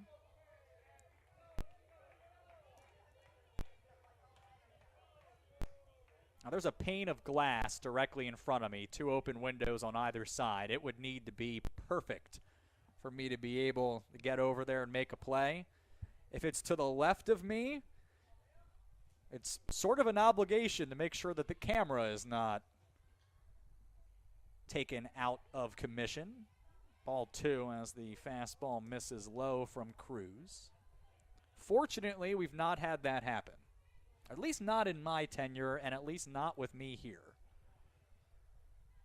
2-2 count to Biggs. That one misses low, and the count is full to the first batter here of game 2. Now the lights are on, but you're at that part of the day where they're not doing very much. Shadows are out over the entire field. Here's the payoff pitch, and Biggs is rung up to begin the ball game. Looked like she was fooled, and it drifted back down and caught a rather large portion of the plate. Now Tyler Chambers, 17 games, hits in all 17, the conference leader in batting average. A top 5 mark in RBIs. Takes ball 1 here. Came in hitting .518 and proceeded to go 3 for 3. Drove in a couple, hit a couple of triples, scored twice, you name it. Tyler all over the box score. Ground ball here foul. It's 1-1. That has been the story of Tyler's season. Not only the leader in the conference in batting average and a top 20 mark in the nation, top 5 in slugging percentage, top 5 in RBIs, tied for second with 7 doubles, now 3 triples. 1-1 pitch caught the outer corner. It's a ball and 2 strikes.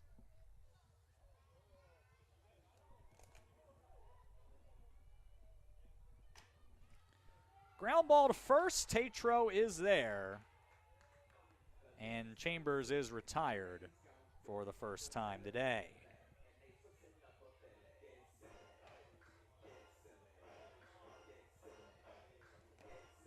So that'll bring up Alex Steele. Now, Aurora didn't score in the first inning in game 1 either. They were simply just getting warmed up. But Alex Steele would like to get the Spartans on the board. She takes ball 1. 1 for 2, drove in a run in the opener. Now 14 RBIs. Pitch taken for a strike. It's 1-1.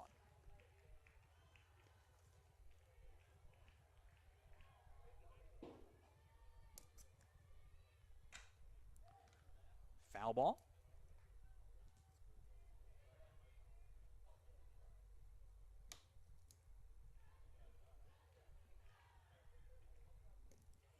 Ball and 2 strikes. Nevaeh Cruz a pitch away from getting out of the first. Trouble-free and in order. Has not happened today. Close pitch. Good take by Thiel as the count runs even.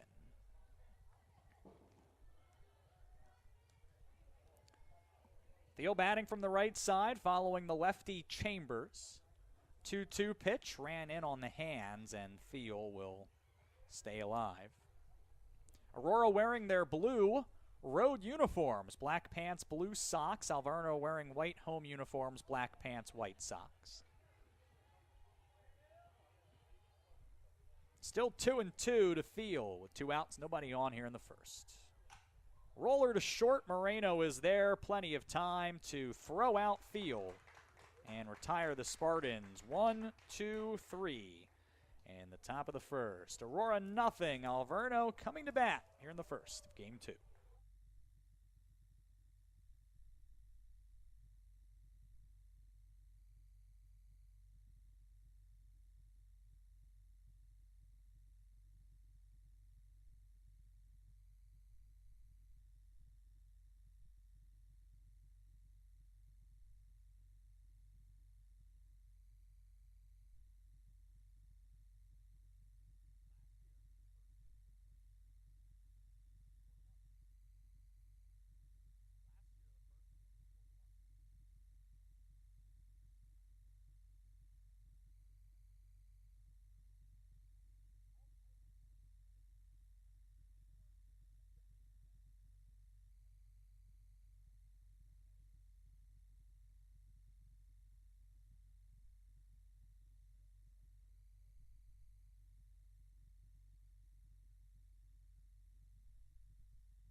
Madeline Buskey ready to face Alverno for the first time today. Tyler Chambers is behind the plate. Jordan Seyfried, Faith Biggs, Kiana King, and Allison Hagel around the infield. Left, third, short, second, and first, respectively. Alex Thiel in left field. Casey Brennan in center. Aubrey Ortiz playing right field. Laura Heim leads it off. She had 1 of Alverno's 5 hits, and she'll cut on and foul the first pitch off. 2:43 at the start of the day. Inching a bit higher after that first game. His hits in back-to-back games, and a fly ball here, shallow right. That's at a dangerous spot, and it's down for a base hit. So make it 3 straight with a base hit. Heim sets the table for Alverno. They did not have really much of a problem getting the leadoff batter on in 3 of the 5 innings in game 1, and now 4 of 6 overall. Now Heim is second on the team with 4 stolen bases. Teams have not run on Aurora a ton this year, as the lefty Lexi Hess digs in, shows bunt, and takes a strike.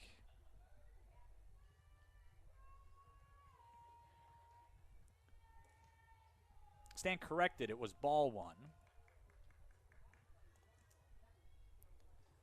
Hess 1 for 2, has hit in 6 straight, and will take a strike here. So now it's 1-1. Hit .412 the start of the day. The lefty has a lot of options, and he's Seyfried down the third baseline about 10 feet. Runner goes, and Chambers didn't handle it cleanly. And it won't be a wild pitch, as Heim was on the move and is in uncontested. That's just the 13th successful stolen base against Aurora. They've thrown out 5 this season. Hess now an opportunity with a runner in scoring position and taking a strike. Count 2-2. Nobody out. Alverno has the potential go-ahead immediately here in this one. Here's at least a second one pending here in the first. Emily Anguiano takes ball one. She did not start. Made an out as a pinch hitter. That snapped a 3-game hit streak. Hitting .393. Takes a strike. 3 doubles, a home run, 2 RBIs. Went 6 for 7 in the first 2 games against St. Thomas of Florida. A foul ball here. Then incredibly went hitless in her next 6 games, 11 at-bats total. And now has been back on track here the last handful of games. She's behind 1-2. A foul ball here that'll drift and land on the Alverno dugout. But Anguiano certainly has to be dealt with. Another of the multi-sport athletes on this Alverno team. The 1-2, a soft liner at Biggs. The shortstop, the throw to first, hit the runner's foot, and that's going to allow Hess to score. So Moreno was off the bag as Biggs made the catch. And Biggs' throw hit the back foot of Moreno as she slid back into first. And that gave Hess the time she needed to come in for the first run of the game. Now you might be thinking, well, that's good news for Alverno. A foul ball here from Dominique Tatro. But believe it or not, Alverno, when they've scored in the first inning, has lost all 4 games. Has not been quite the good fortune that you would think it would be. Ball 1 taken here. Tatro 1 for 2, also grounded into a double play. 1-0 Inferno. Ground ball to short. Biggs is there, and she will throw out Tatro for the 3rd out to end the inning. A run on 2 hits. There was an error, and 1 left. And we'll go to the second. It's Alverno in the lead, 1-0.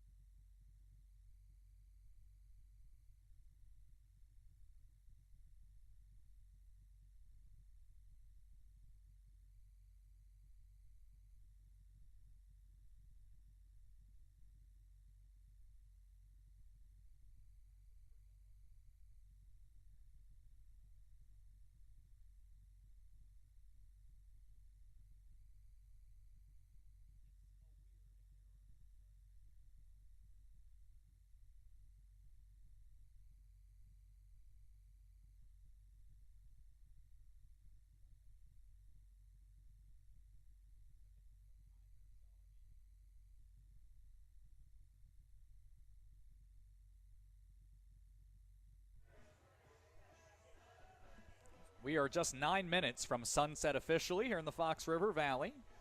We're an inning in to our second game. Alverno is in the lead, 1-0. Sean Fry with you on a fabulous night for just about anything. Let's not limit it to softball or baseball, any sport with the possible exception of ice hockey. May not be a great day for an outdoor game, although they've done it. I don't know how, but that's a conversation for a different game, a different sport. Strike 1 taken by Kiana King to lead off the second.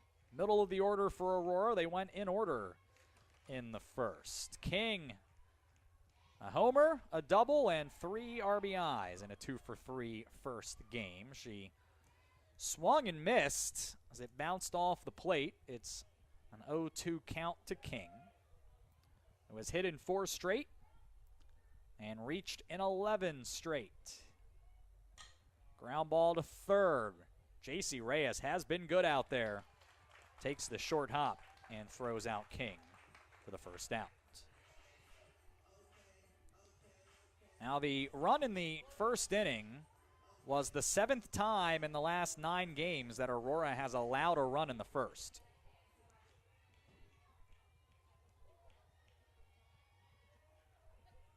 Just once in the first 9 games. Jordan Seyfried, first pitch swinging, and a soft liner that Moreno has to go up on toes to snag.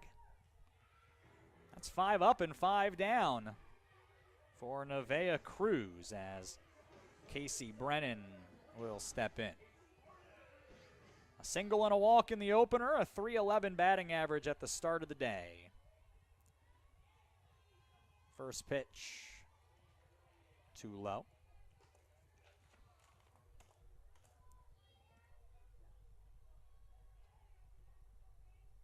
Now Brennan with 2 outs has hit the ball very well. She's 8 for 13 in this spot. We'll take a pitch just off the plate inside, and she'll be ahead here 2-0. And a patient approach, certainly to her benefit here with only 1 out remaining, and she'll be ahead here 3-0. Now Brennan is not the one in the Aurora lineup that you want to walk. There's a lot of speed on this team. There's not a lot of good options for her to put on, but she is tied for the team lead with 7 stolen bases.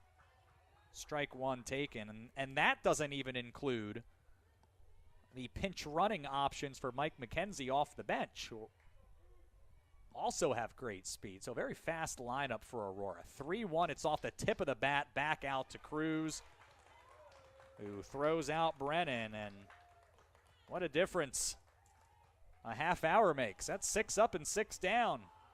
For Nevaeh Cruz and Alverno, they lead Aurora 1-0 through 1.5.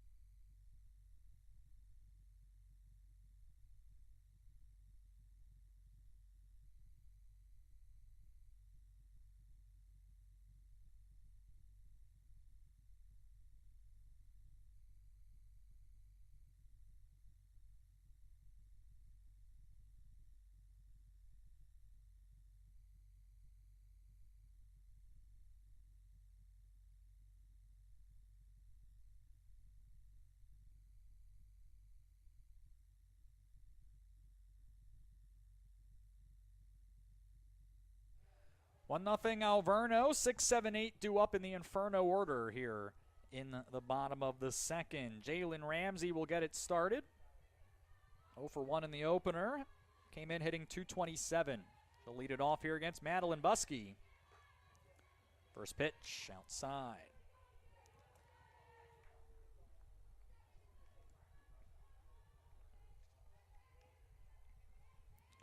1-0.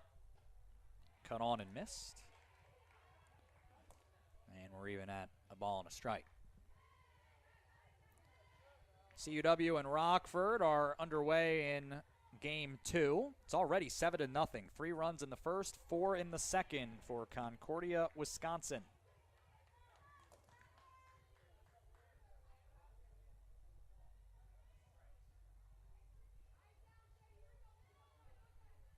Megan Bloyer is driven in 4 more. 1-2, lined into center, and a nice job by Casey Brennan. On the run, pulls that one in front of the logo for the first out. Now J.C. Reyes. Now 0 for her last 11. Has been busy at the hot corner today and has played very well at third as well. And now trying to find a way into the hit column here today as well. She takes ball 1 from Buskey. Here's the 1-0 pitch, and that one finds the outside corner. Michelle Hess due up as well. Under the lights here at Bedrosian Stadium. 1-1. Fouled off.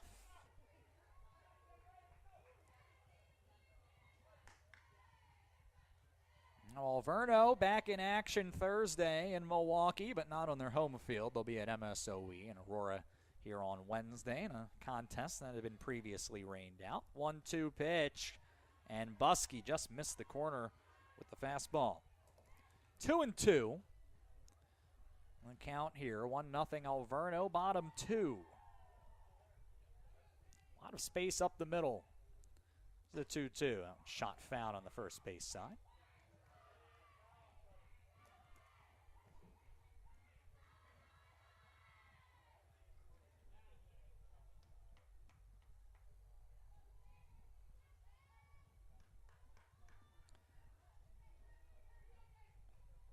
Reyes takes a moment, now steps back in. Buskey gets right into the windup and bounces it to the plate. Counts full.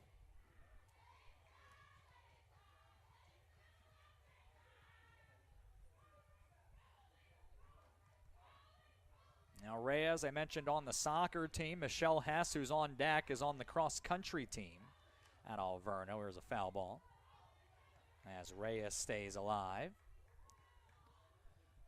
Emily Anguiano also on the soccer team. Dominique Tatro is on the women's volleyball team. Sam Marchant and Sabina Yeager, cross country. Ground ball up the middle, that's Biggs. Has it on the third bounce and throws out Reyes for out number 2. And Savannah Furkey on the cross-country team as well. So a lot of multi-sport participants on this Alverno roster. Michelle Hess, 1 of 9 on the year, steps in and takes a strike from Buskey.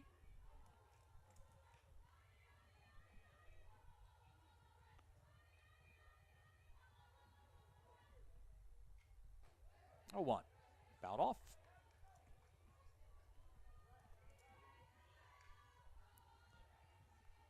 No balls and 2 strikes. It's Buskey looking for a 1-2-3 inning. The run in the first was unearned. Pitch in the dirt.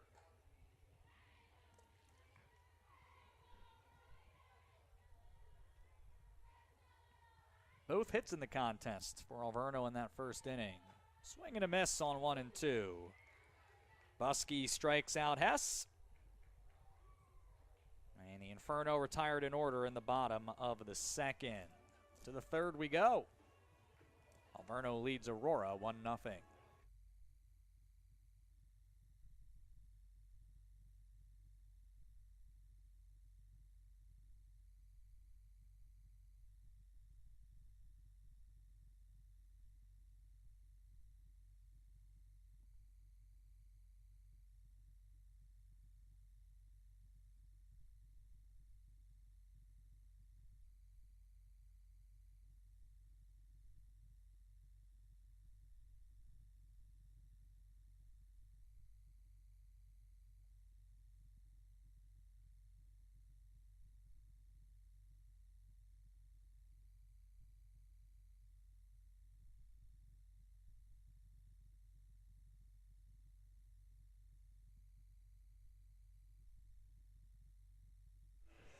Emma Liddon will try to get Aurora its first hit here of game 2.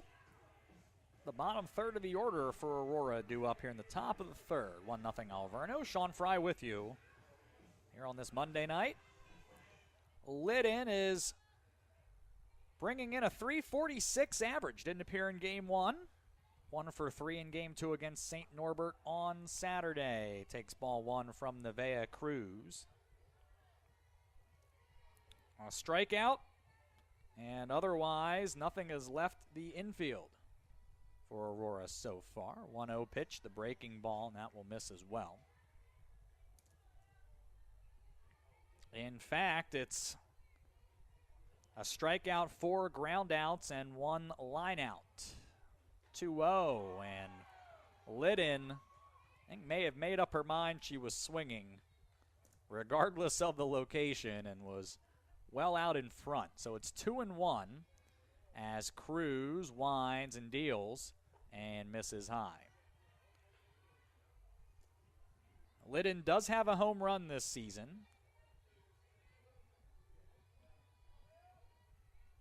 The first of her career a few weeks ago. The 3-1 off the end of the bat in the air, left side, and it fell in front of Moreno, who still threw out Liddon.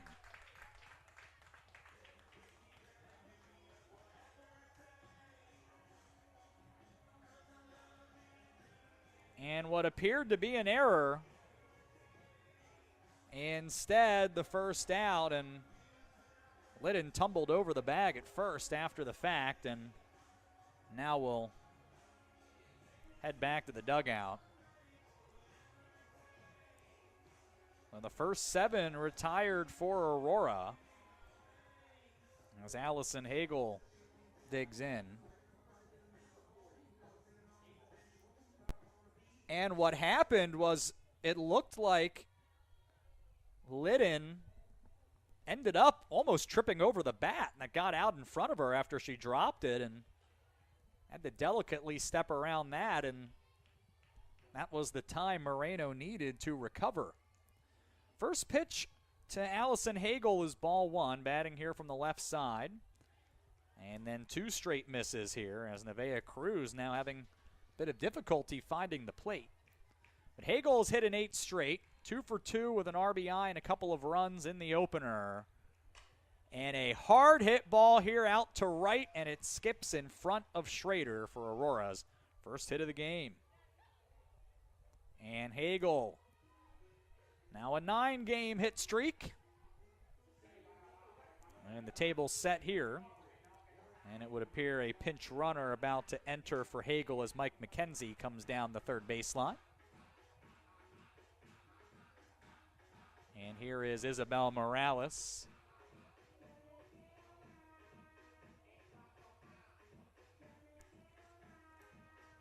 Now the senior from San Diego did not appear in the opener. Checks in here and will run the bases for Hagel, who will most likely re-enter after the inning. Aubrey Ortiz now to the plate. Runners in scoring position. A pop-up here, and Cruz has it to end the inning and limit the damage to just a single run. Aurora gets one on 3 hits. They leave one, and we are tied through 2.5. Aurora and Alverno, 1 run apiece here at Petrosian Stadium.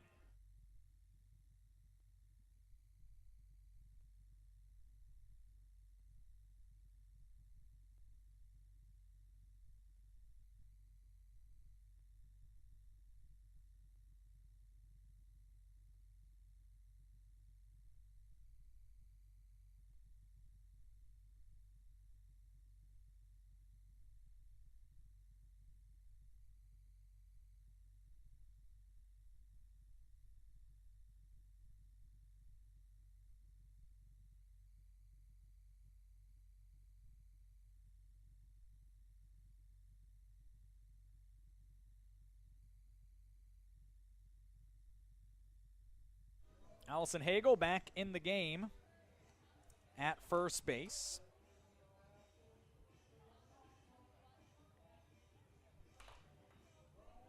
One as we start the bottom of the third. Samantha Schrader will lead it off with her first plate appearance of game 2. 0 for 1 with a walk and an RBI ground out in the opener for her second RBI of the season. Here from the left side, takes the strike from Madeline Buskey to begin the third.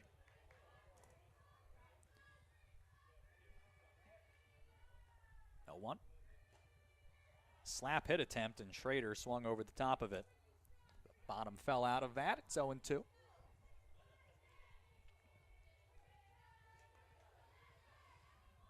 Waste pitch here, down and away. A ball and 2 strikes here. Buskey always works very quickly. And is back to work here on 1 and 2. It is lifted off the chalk behind the bag at third for a leadoff single. Good job by Thiel behind the bag at third to keep that one from getting too far away and holding Schrader to just a single base. Only has a stolen base on 2 tries this year.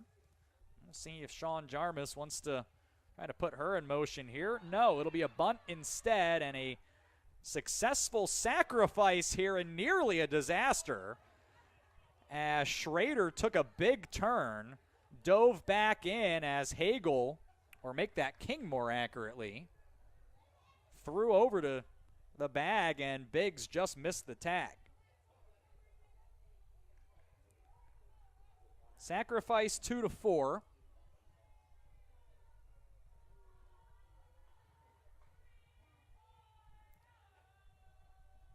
And Lexi Hess takes ball 1 down and away. Reached on a fielder's choice and came around to score.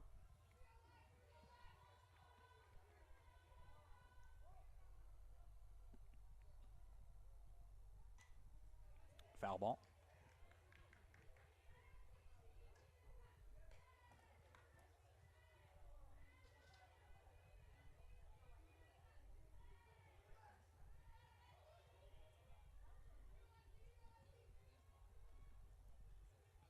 One and one here to Hess. Fly ball to left. Thiel coming in, has the play made on the run for out number 2.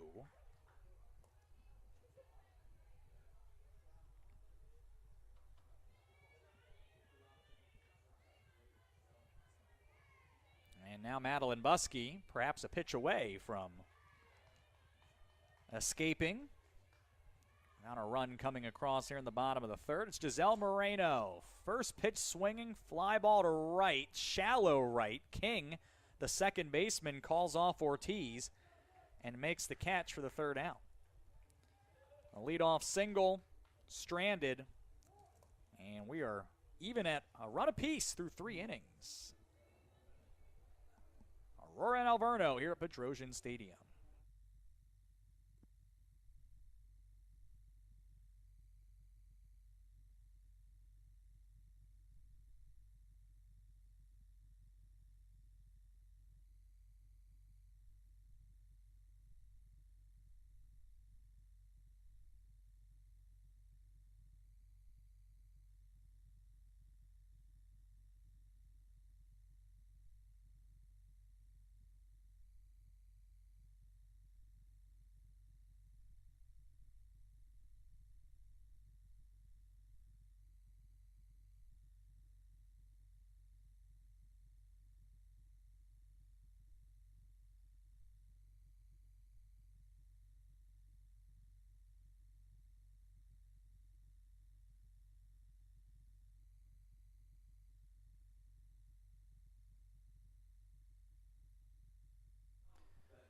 One-one as we go to the fourth.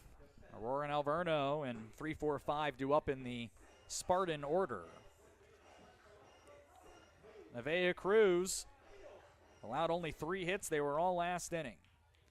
Alex Thiel ground out to short in her first plate appearance of game 2. First pitch in for strike 1. Cruz came in with a .263 earned run average. 10 runs allowed, 5 of those earned. Opponents were hitting .328 against her. Soft liner to second. Diving is Hess to make the catch. And a bit of a delayed reaction there by the freshman, who I think thought it had a little more on it, realized that it was sinking, and then made a terrific recovery for the first out. So Thiel is 0 for 2. Kiana King grounded out in her first plate appearance. Bats here with nobody on and 1 out. First pitch swinging, hits it hard to third again. That is Reyes. And she throws out King by a step for the second out. And now Jordan Seifried. A line out to short in the second. Second try to extend a 7-game hit streak. Came into the day hitting .286. Cruz, the right-hander, misses high with the fastball. Well, it was anything but this in the first game. If you were here. Fly ball. Heim won't even get that far. Hess is under it at second base, and she will make the catch. As for the second time, make that the third time in 4 innings, Aurora is retired 1-2-3. We are halfway home in game 2 with Aurora and Alverno tied up at 1.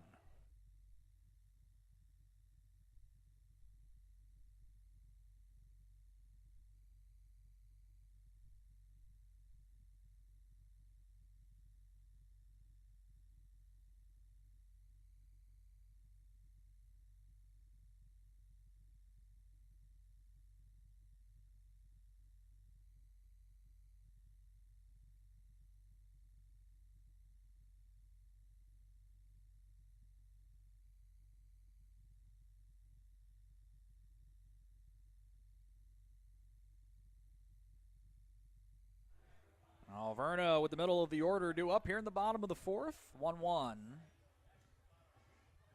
Now, there have been some close ones this year for Alverno. I mentioned last year, despite the record, they played Aurora to a 4-1 loss. The first game last year, they were competitive throughout the year. And this year's been no different. First pitch swinging from Emily Anguiano. That one is tapped foul.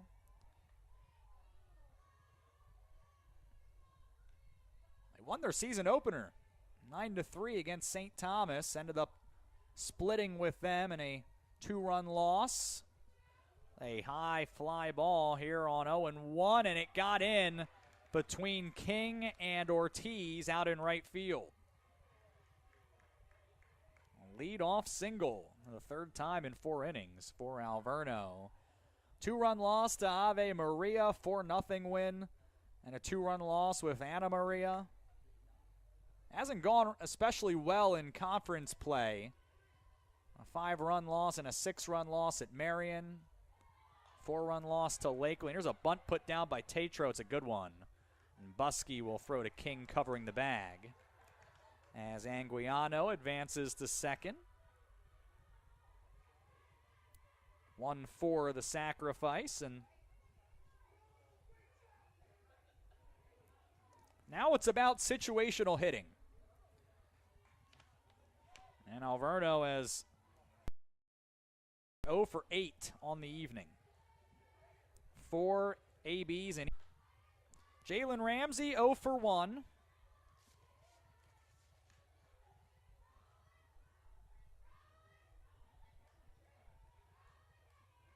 Big spot for the freshman here against Aurora. The 1-1. Swing and a miss. Buskey pulled the string. Ramsey not able to find it.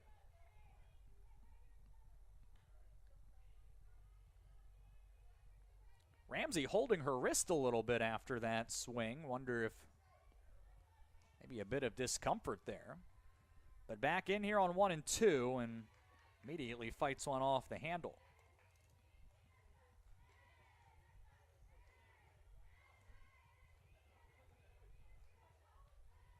Alverno trying to lead after the 4-inning mark for just the second time this season. There's the 1-2, and Buskey gets a swing and a miss for out number 2. Madeline's second strikeout, once again going to the off speed. And now J.C. Reyes looking for her first hit of the evening, trying to come through here for Alverno in the bottom of the 4th. First pitch, swing and a miss, and then a throw back behind the runner at second. Anguiano only barely got back in. If that throw was on the bag, Anguiano's out. That tailed a bit to the first base side of the bag, and that was the difference. Now 0-1, and Buskey right to the outside corner for strike 2. A strike away from once again getting out of Just a bit of trouble this time in the fourth. A pitch well wide here. That one left the fingers well out in front of Buskey. Count is 1-2. Once again, Buskey back to work. That one falls in too low, and count is even. Lights on here at Bedrosian Stadium. The sun all the way down. It's a nighttime softball here for you. The 2-2, a grounder to second. King has that cleanly and calmly throws to Hagel at first. The final out. The bottom of the fourth. Once again, Alverno not able to come through with a runner in scoring position. A leadoff single is left on base. 1-1 as we go to the fifth. Aurora and Alverno all tied.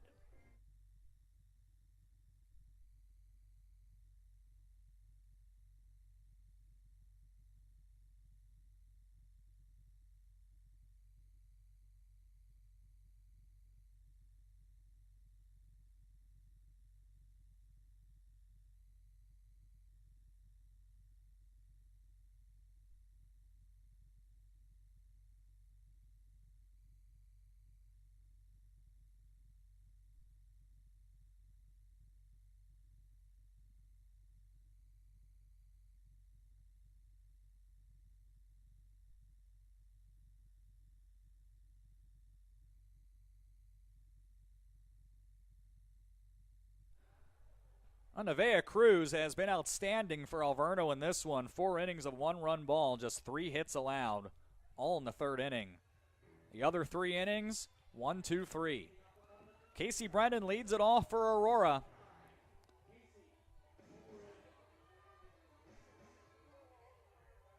Tapped out to the pitcher to end the second. She'll lead off on top of the 5th inning here in a 1-1 game. Tries the bunt and tips it foul. Sean Fry here with you on a terrific night for softball here in the Fox River Valley. Upper 60s. Looking like Concordia, Wisconsin, up 10-0 at Rockford is going to complete the sweep there. But still time in that one for the Regents to come back. Cruz tried to find the inside corner under the hands of Brennan. Missed the plate. So we're even at a ball and a strike. Brennan trying to set the table for Aurora here. The 1-1 from Cruz is a breaking ball, and that one dives in under the letters for strike 2. Boy, did you ever expect a tie ball game in the 5th after how the first game unfolded? 1-2 to Brennan. Cruz deals and gets Brennan to roll over 1 to third. It's Reyes again, and she'll throw out Brennan for out number 1. 16 runs on 19 batters in the second inning, but you forget, Aurora didn't score in the other 4 innings. And so for the 17 runs they've put up, those have been in 2 of the 9 innings they've played today. Emma Liddon, 0 for 1, steps in here as Cruz back into her windup and finds the chalk. Ball 1. Jalen Ramsey thought that was a bit closer. 1 out. Cruz finds the plate this time, and the count is even at 1-1. Well, every game, though, is an individual event. And Alverno proving that one here. The 1-1 pitch is to... Oh, I stand corrected. That one just in under the letters for strike 2, and Cruz is in control here. The 1-2, and Liddon was out in front, hits that foul.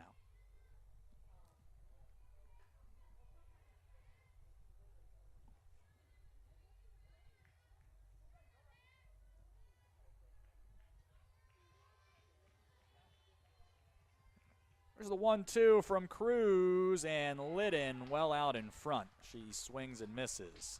Out number 2. A second strikeout. Well, and in front of Oh, potentially out, at least in front of home fans, again, just from down the road at Mattia Valley High School.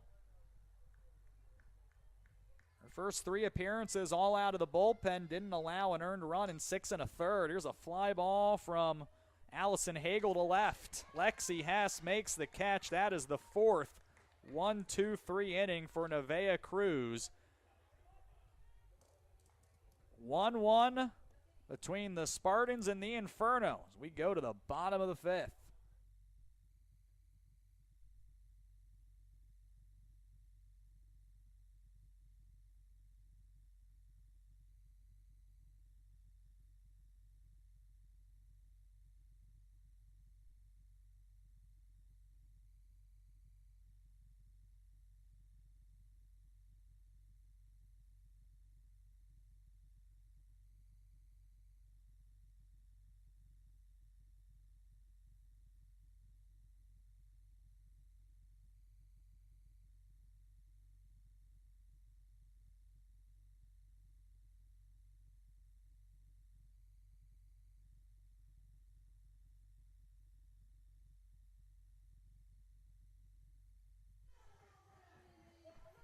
Aurora and Alverno in a stalemate here in game 2. It's 1-1. 8-9-1 due up for Alverno here in the bottom of the 5th inning.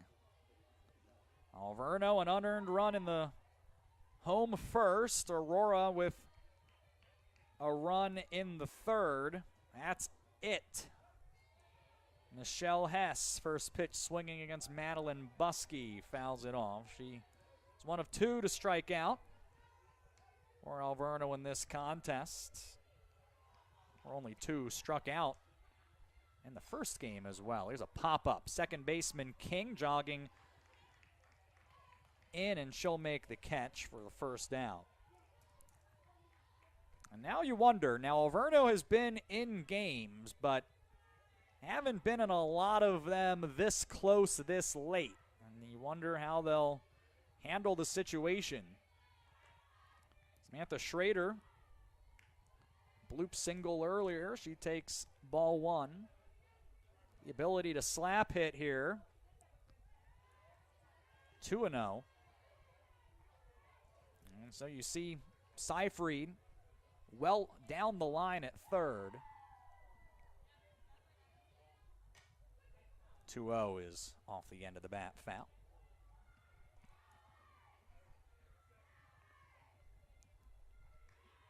At the top of the order has been very good for Alverno all season long. We'll see them here before too long as the 2-1 dives down and away. Good count to hit in for the freshman Schrader. Another local trying to come through. Hits it deep into the hole. It's short. Biggs is there and is not able to get the throw over in time.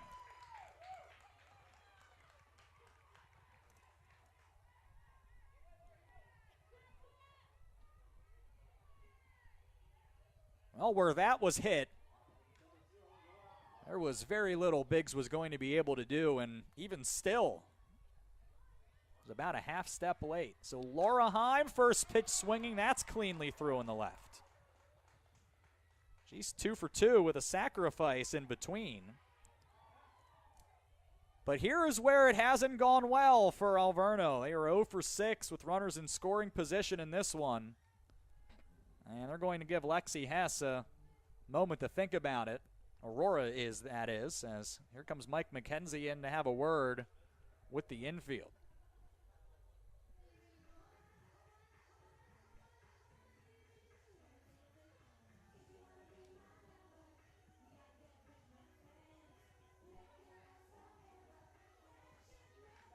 Lexi Hess is 0 for 2. Came in hitting .412. I don't know that Sean Jarmus would have drawn it up any better than to have Hess and Giselle Moreno. And then Emily Anguiano behind her with chances to drive in runs. Strike 1 taken by Hess. Barring the twin killing, Moreno Buskey's 1-0 is, or 0-1 rather, is down and away. It's 1-1. And when they've gotten ahead, single left. But it was close to Biggs, and Schrader had to hold up. The bases are loaded for Giselle Moreno. Just one out here in the bottom of the fifth.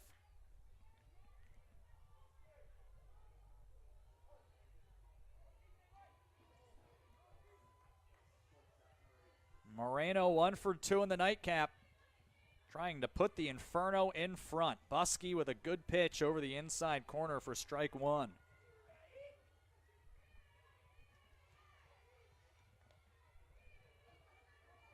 Moreno drove in a couple on Saturday. Deep fly ball here. Ortiz will make the catch. That is deep enough to get the run in on the sacrifice fly.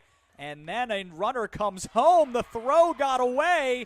2 runs are across as Heim scores, and Hess goes into third. Moreno with the sacrifice fly. Heim advanced to third on the tag. Then Hess broke for second. Chambers threw to second. King cut it off, went back to the plate. The throw beat Heim, but the catch was not made. That allowed Hess make that Heim to score. Hess went into second, and then Anguiano, first pitch swinging, grounds to Seyfried at third, who throws out Anguiano for the final out. But 2 runs are in as Alverno takes the lead. 3 hits, 1 left to the 6th. Aurora with work to do. It's 3-1.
Three to 1 Alverno, top of the 6th. Aubrey Ortiz trying to get it started for Aurora. Taking ball 1 here from Nevaeh Cruz. She has retired 7 straight Spartans and pitches with a lead. Ortiz offers at the bunt, or offers with the bunt, and tips that foul.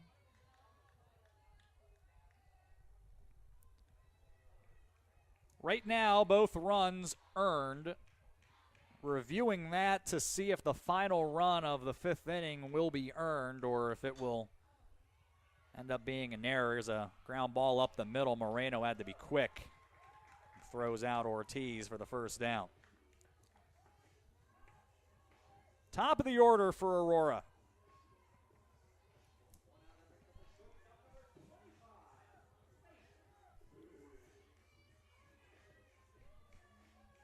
Biggs had an RBI triple in the 3rd. 1 for 2, trying to get it started here in the top of the 6th. First pitch, hit hard on a line to left, falling over. Lexi Hess makes the catch. 2 away.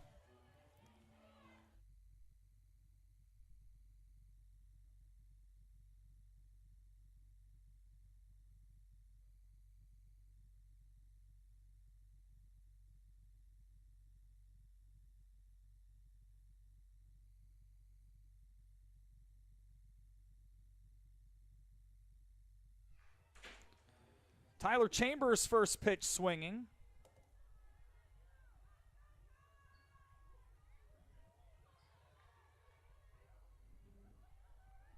It was rolled foul.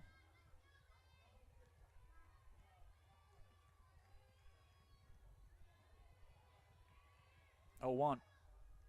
Runs inside and off the plate. 1-1.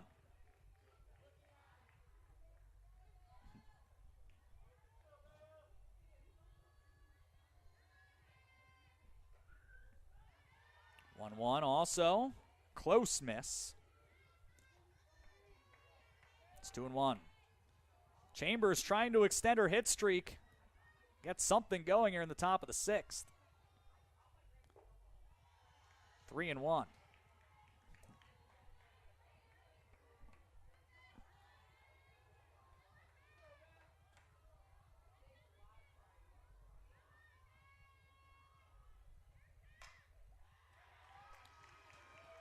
And Chambers able to come through here with 2 outs.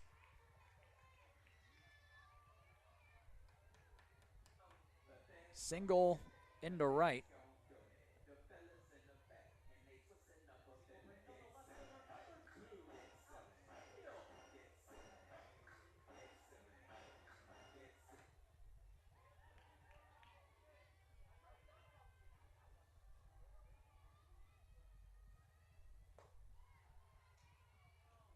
First pitch to Alex Steele.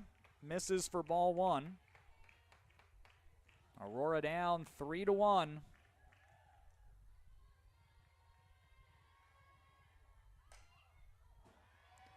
And another single here. And a throwaway. Chambers is going to come around to score. Another throw gets back in. And Aurora has closed to within 1.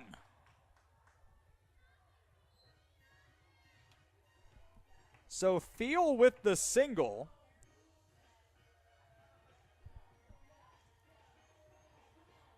And then after that, the ball went everywhere.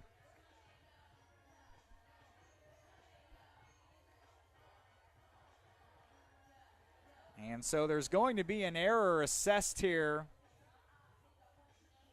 on Schrader in right field.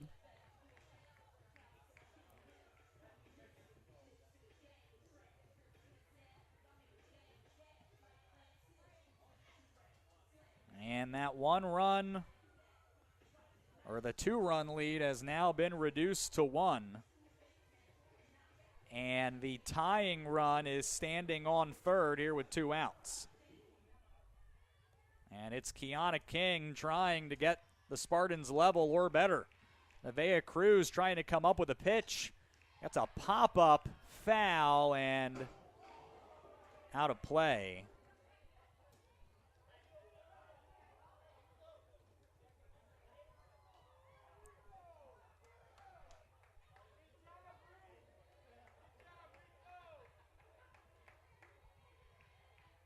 King 0 for 2, also trying to extend a hit streak and tie the ball game. Hits this one very far, but very foul. That got up in the zone on King. It was way out front.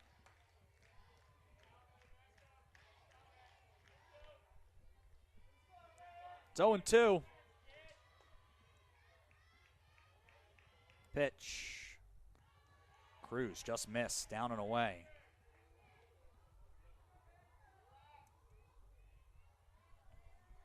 Three to 2, top of the 6th. 1 in, currently unearned. There's the 1-2, up the middle. Cruz has it and throws out King for the 3rd out. Now, Aurora has not had a ton of opportunities. The runner in scoring position. 2 hits, an error, 1 left. To the bottom of the 6th. Alverno hanging on to a 3-2 lead.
Bottom of the 6th inning, Alverno with Dominique Tetreault at the plate looking for an insurance run. It is 3-2, and this is blooped in the center field to lead off the inning.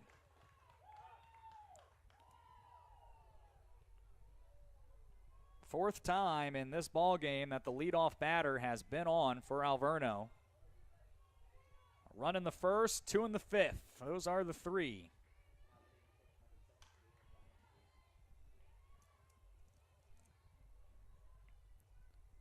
Now Jalen Ramsey will step in here. She's 0 for 2. I have to think this is a tailor-made bunt situation. She gets it down. It's good. Hagel will throw to King covering the bag. It was only barely in enough time. But Tetreault advances to second base. And now J.C. Reyes in a huge spot here for the Inferno. She's 0 for 2. Sean Jarmus is down from third base. Seems like we may be in a pinch running situation here. And Sabina Yeager has emerged.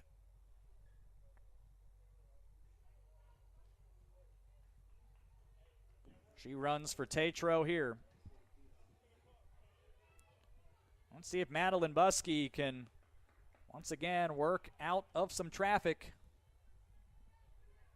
3-2. 3 runs, 8 hits for Alverno. 2 runs, 5 hits for Aurora. An error each way. First pitch from Reyes fouled off. Alverno has last at bat.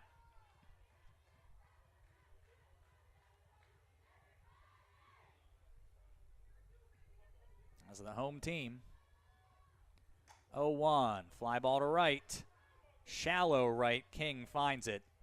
And will make the catch for the second out. Alverno 0 for 8. Runner in scoring position, but crucially, with a sacrifice fly, and then a second run that found its way in the ensuing throw home and up to second and then back down the line. And it's that last run right now that is the difference.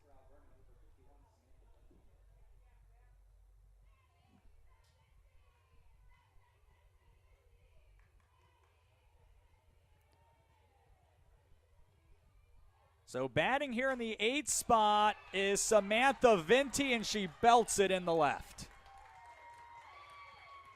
Yeager is in, and Yeager has an RBI double to double the lead.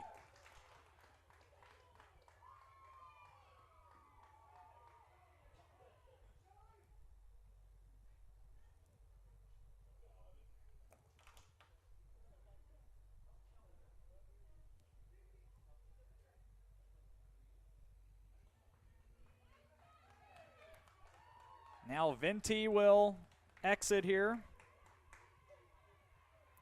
as Hess has come back into the contest.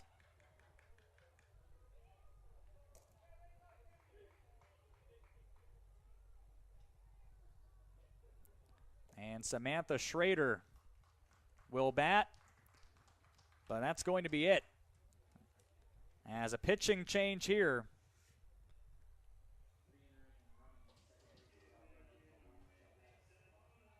As Aurora will go to the bullpen here, 4-2 with 2 outs. Bottom of the 6th.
Talia Lorenzo is into the contest, trying to finish off the 6th inning. Alverno is 3 outs away from their first win over Aurora in several years. Ball 1 here from Lorenzo, making her 3rd appearance out of the bullpen. She's allowed an earned run in 5 1/3 innings. It's a foul ball here from Samantha Schrader, who is 1-1. Aurora will have 5, 6, 7 due up. In the top of the 7th, trying to come up with a rally. All 2 upstairs.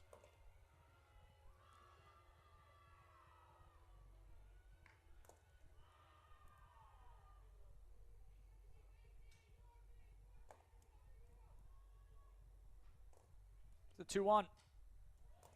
Sprayed foul.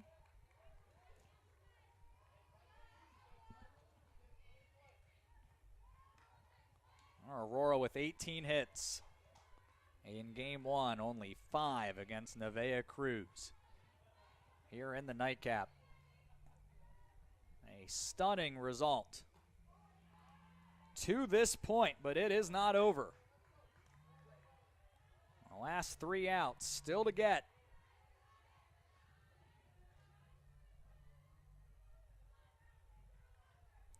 Payoff pitch. Fouled off again.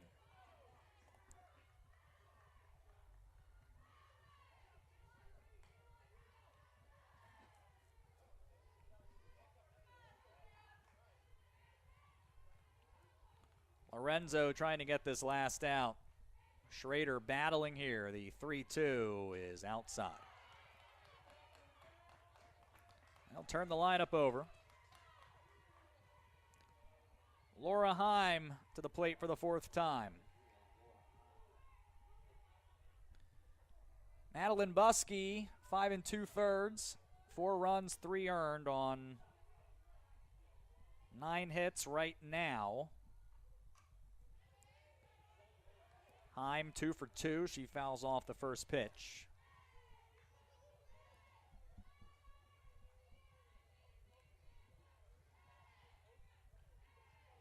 If Alverno can finish it off, it would snap a 22-game conference losing streak. 0-1 runs up and in.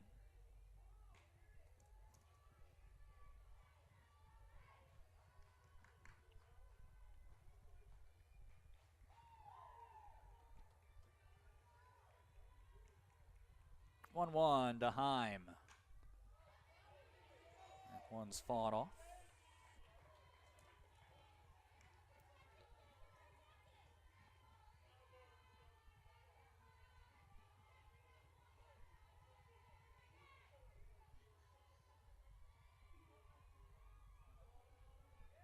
Time called.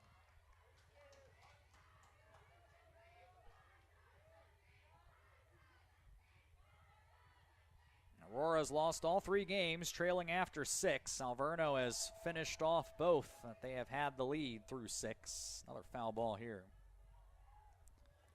And of note, Aurora has come back 1 time this season when trailing in the 7th. That was Jordan Seyfried's 2-run walk-off homer against Wheaton. Pitch high here. Count runs to 2 balls and 2 strikes.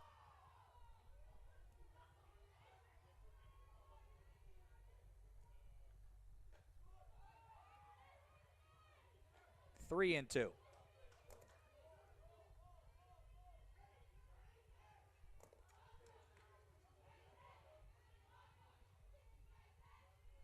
Lorenzo trying to come up with a pitch here. Talia Lorenzo looking to get it out, and this is hit back up the middle. Hess is around 3rd, but pulls up as the throw comes in, and then Hess, stand corrected, Schrader at 2nd, got well down the line to 3rd and was able to get back. The bases are loaded.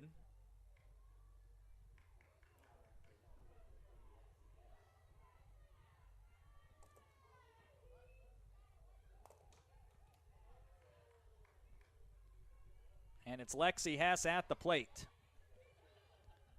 10th hit for Alverno in this one.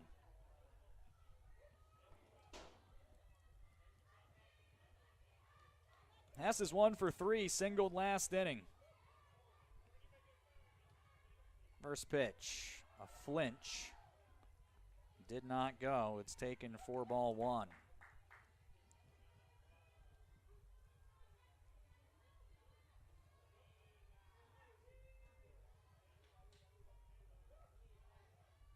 No, swung on and missed.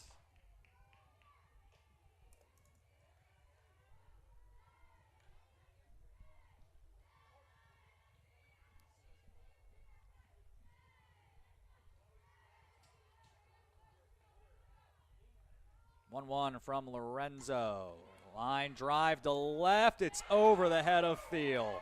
1 run in. That is going to clear the bases. 3-run double for Hess.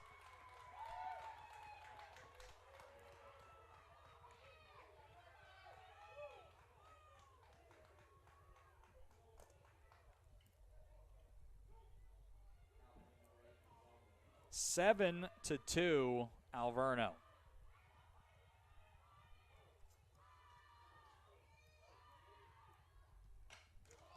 First pitch swinging Giselle Moreno in the left. It was hit too hard. Then the throw home allows Moreno to advance as Hess pulls up at third.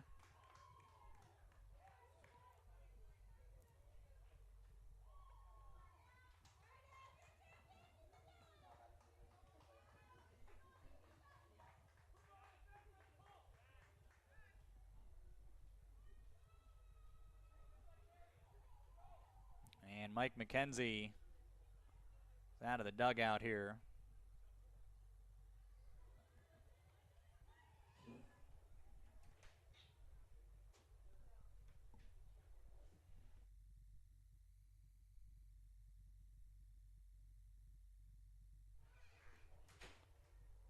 Be a single and an error.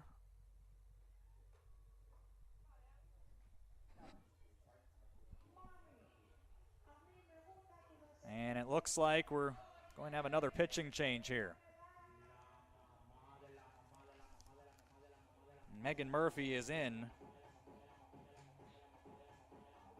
for the second time today, so she'll warm up. Alverno leading 7-2.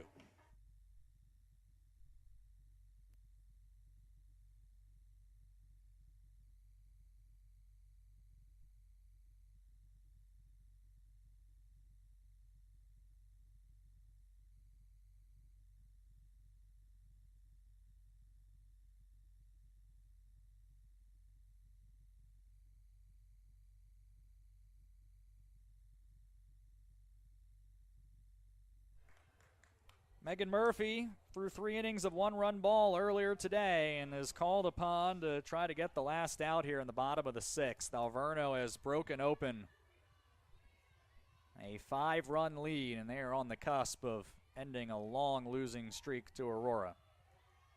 Ball 1 from Murphy to Emily Anguiano, who was 1 for 3. 9th batter of the inning for Alverno. 1-0. Foul tip into the glove.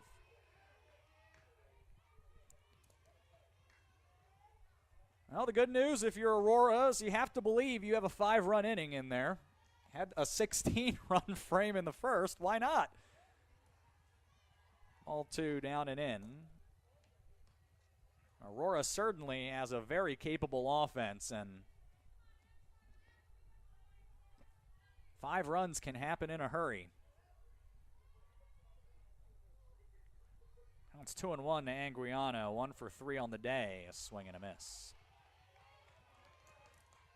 But it'll be a tall order against Nevaeh Cruz, who has been outstanding today for the Inferno.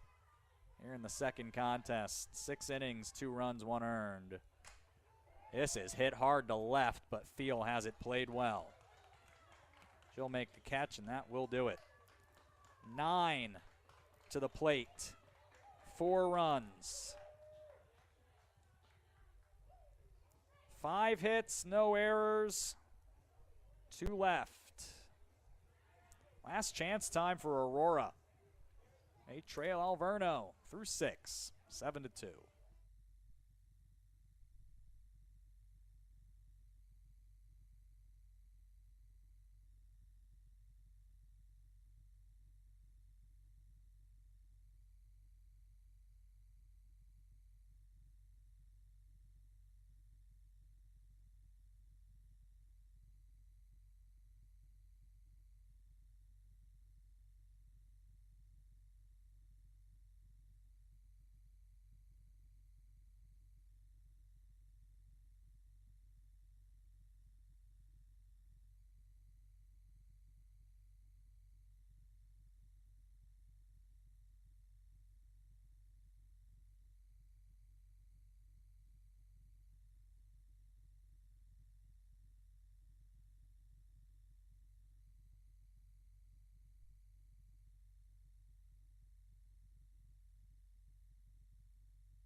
Jordan Seyfried will try to start the long road back for Aurora. 7-2, top of the 7th. Nevaeh Cruz is 3 outs away from the win.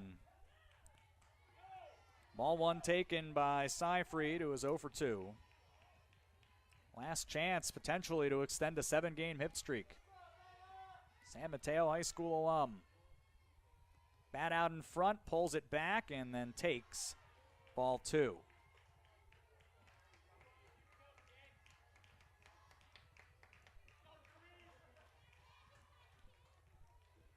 Cruz has worked from behind at times throughout this contest and has gotten a lot of contact like that today. Pop up right side. Hess is there. 1 away. Casey Brennan looking for her first hit of this second contest. Said it a few times. It's not necessarily been the results, but much more competitive, this Alverno team, the last couple of years since the winless 2022 campaign. 1-0 here to Brennan. Flip up the middle and in, base hit. Has to start somewhere, right?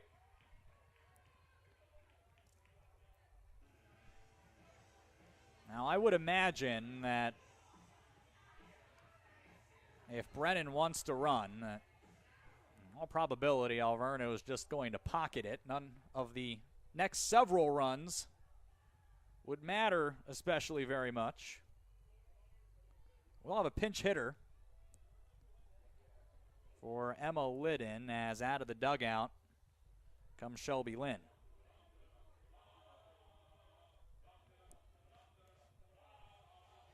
Shelby went 1 for 2 and had an RBI double in the opener.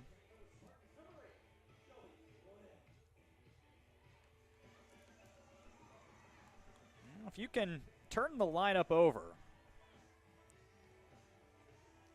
it would certainly get very interesting. Let's see what Lynn can do here.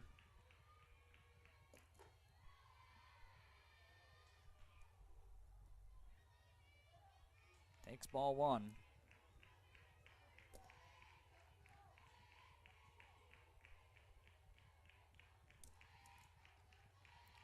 Second miss. Now that is 7 pitches this inning. The only 2 strikes have been put into play. Well, perhaps Cruz feeling the pressure a bit here. 2-0 is hit hard in the center, and Heim, perhaps a bit of a late break, was able to find it for out number 2. And Allison Hagel will head back to the dugout here as Nina Richards will bat.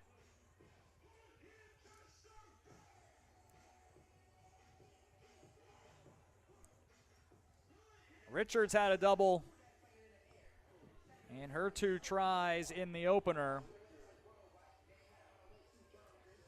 Aubrey Ortiz is due up. And then Faith Biggs and Tyler Chambers. Well, does it ever get interesting if Richards can find a way on? Cruz, first pitch. Finds the outside corner for a strike. Would be just the second win of Cruz's career. And one as a freshman. Looking for number 2 here. 0-1. Grounder to short. That's Moreno. The throw across the diamond is in time. And Alverno pours out of the dugout to celebrate a 7-2 victory to salvage a split of the Twin Bill today. 7 runs on 12 hits, 1 error, 6 left for Alverno, 2 runs on 6 hits with 2 errors, only 3 left on base for Aurora in game 2. Nevaeh Cruz, 7 innings, 2 runs. They will both be earned, as it turns out. 6 hits, 2 strikeouts. Second career win. She moves to 1-1. Madeline Buskey falls to 7-2 with the loss. Aurora 3-3 in conference play, 14-5 overall. Alverno moves to 3-11. 1-7 in NAC play. 1 hour and 27 minutes the time of game 2. Aurora back in action on Wednesday, 4:30 start against Concordia Chicago here at Bedrosian Stadium. We hope you will join us. After a 16-1 victory in 5 innings in the first, Alverno gets a split 7-2 with a win in game 2. Thanks to the AU Athletic Communications and facilities teams for getting this one set up today, and we hope we'll see you all again on Wednesday. My name is Sean Fry. This has been Aurora University Softball here at athletics.aurora.edu.